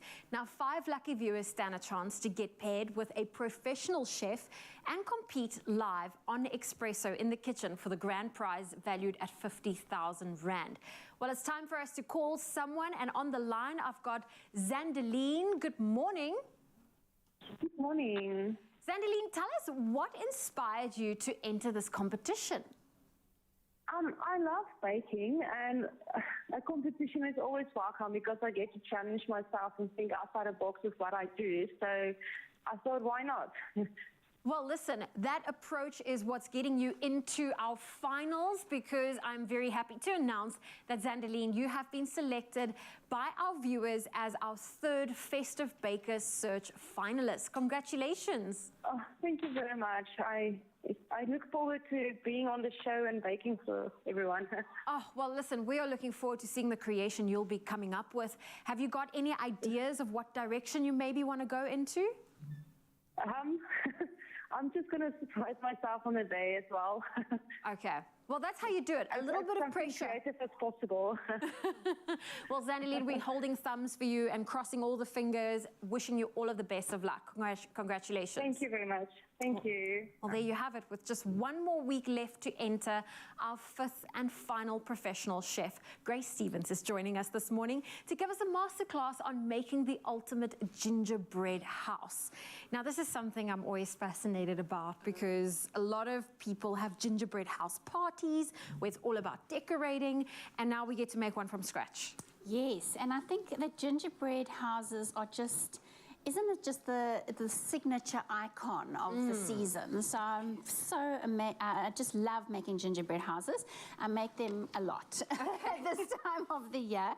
So I'm going to start you off with a very basic gingerbread biscuit recipe. This you can use to cut, obviously, decorations and things. So this is your gingerbread. So I've got some butter in here. Use real butter, some brown sugar. And the secret with gingerbread is you can use different colors of brown sugar. So if you want to go nice and dark, you know the Germans have a really dark gingerbread. Yes. Use treacle sugar. Otherwise, you go for light browns. You can choose anyone in between. So that's how you can mix it up a little bit. Obviously, we have ginger. So I've got my flour here. I've got ginger. And don't skimp on your ginger, because that's the flavor that you want. Of course, some raising agent and some salt, and then lots of cinnamon, and you can mix it up. And yeah, I mean, that is just the best. And then mix this up. So those are your dry ingredients. Then we beat our sugar and our butter. Let me see if I can. There we go. And if you need to adjust the speed, you can just push that little arrow here in the front. This is very nifty. Yeah. We've mastered it. Oh, yes. So you want to get want this nice and cream. That's very important, that it's nice and light and cream together, and that your sugar is well combined with your butter. Do you want to give this a go? I'll give that a go You for give this a go while I'm getting everything else. So once that's combined, then you're going to add your egg. And you add your egg and then you beat it some more. So let's add your egg. I feel like we're losing ingredients We are here. losing ingredients. We're losing ingredients. Don't worry. When we're baking, we don't worry about the mess. We just are making all about having fun. memories. Yes, that's what we're doing. So you make that so that it's very well combined. Adding our wet ingredients. So I have some syrup here. This is going to add flavor. Oh, that's looking amazing. Is that what we want? That's awesome, yes. Okay. Right, so your syrup goes in. You can add our syrup to it. Okay, and that's also going to give you a lovely color on your gingerbread. That goes in. Fantastic. Now, this is a recipe we obviously need plenty of time for, but if we are running out of time, Grace, you gently adding the dry ingredients to the wet. Yes. And once that is all mixed up, do you then pop it in a tray and cut your shapes out afterwards, or do you actually get little gingerbread shapes that you can just pop into the oven? You can get shapes that you cut out, but otherwise just download a stencil for your gingerbread. So your dough will come together really nicely. I roll mine out between two pieces of baking paper, so it's nice and flat, and then use your stencil to cut out your gingerbread, just like we've got over here. Of course, nothing comes out perfectly. No. So I've got a bit of a trick here for you. Okay, so if things are looking a little bit wonky on your gingerbread side, then just use a zester. And this is the trick that we use when we're making it, and we can make them perfectly shaped. So there we go. Are you ready to build? I'm ready to build. So I'm going to love- leave this for you Okay. to build, because I need to tell you at home, you could be one of 5 finalists competing on Expresso for that grand prize of 50,000 Rand in cash. The winning contestant and chef duo will be crowned live on your Feel Good Breakfast show. Now, to enter, bake with Golden Cloud and Beacon, snap a picture and share your bake using hashtag Golden Baker Search 2022 and tell us why you should be a finalist. You can also WhatsApp your entry to 078 102 0321. And I hope today myself and Grace Stevens gave you the perfect inspiration to get that entry in.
It's my feel-good breakfast show.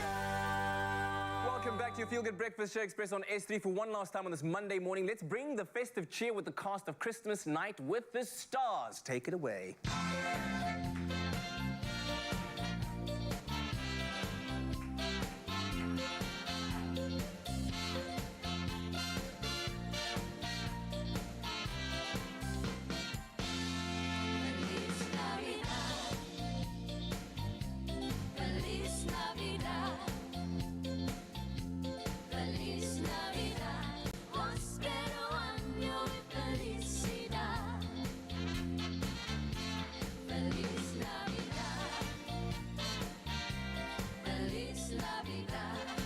Here's to all those glorious, sweet and savory once-a-year recipes and family memories that makes the season so festive. Made with love by Clover.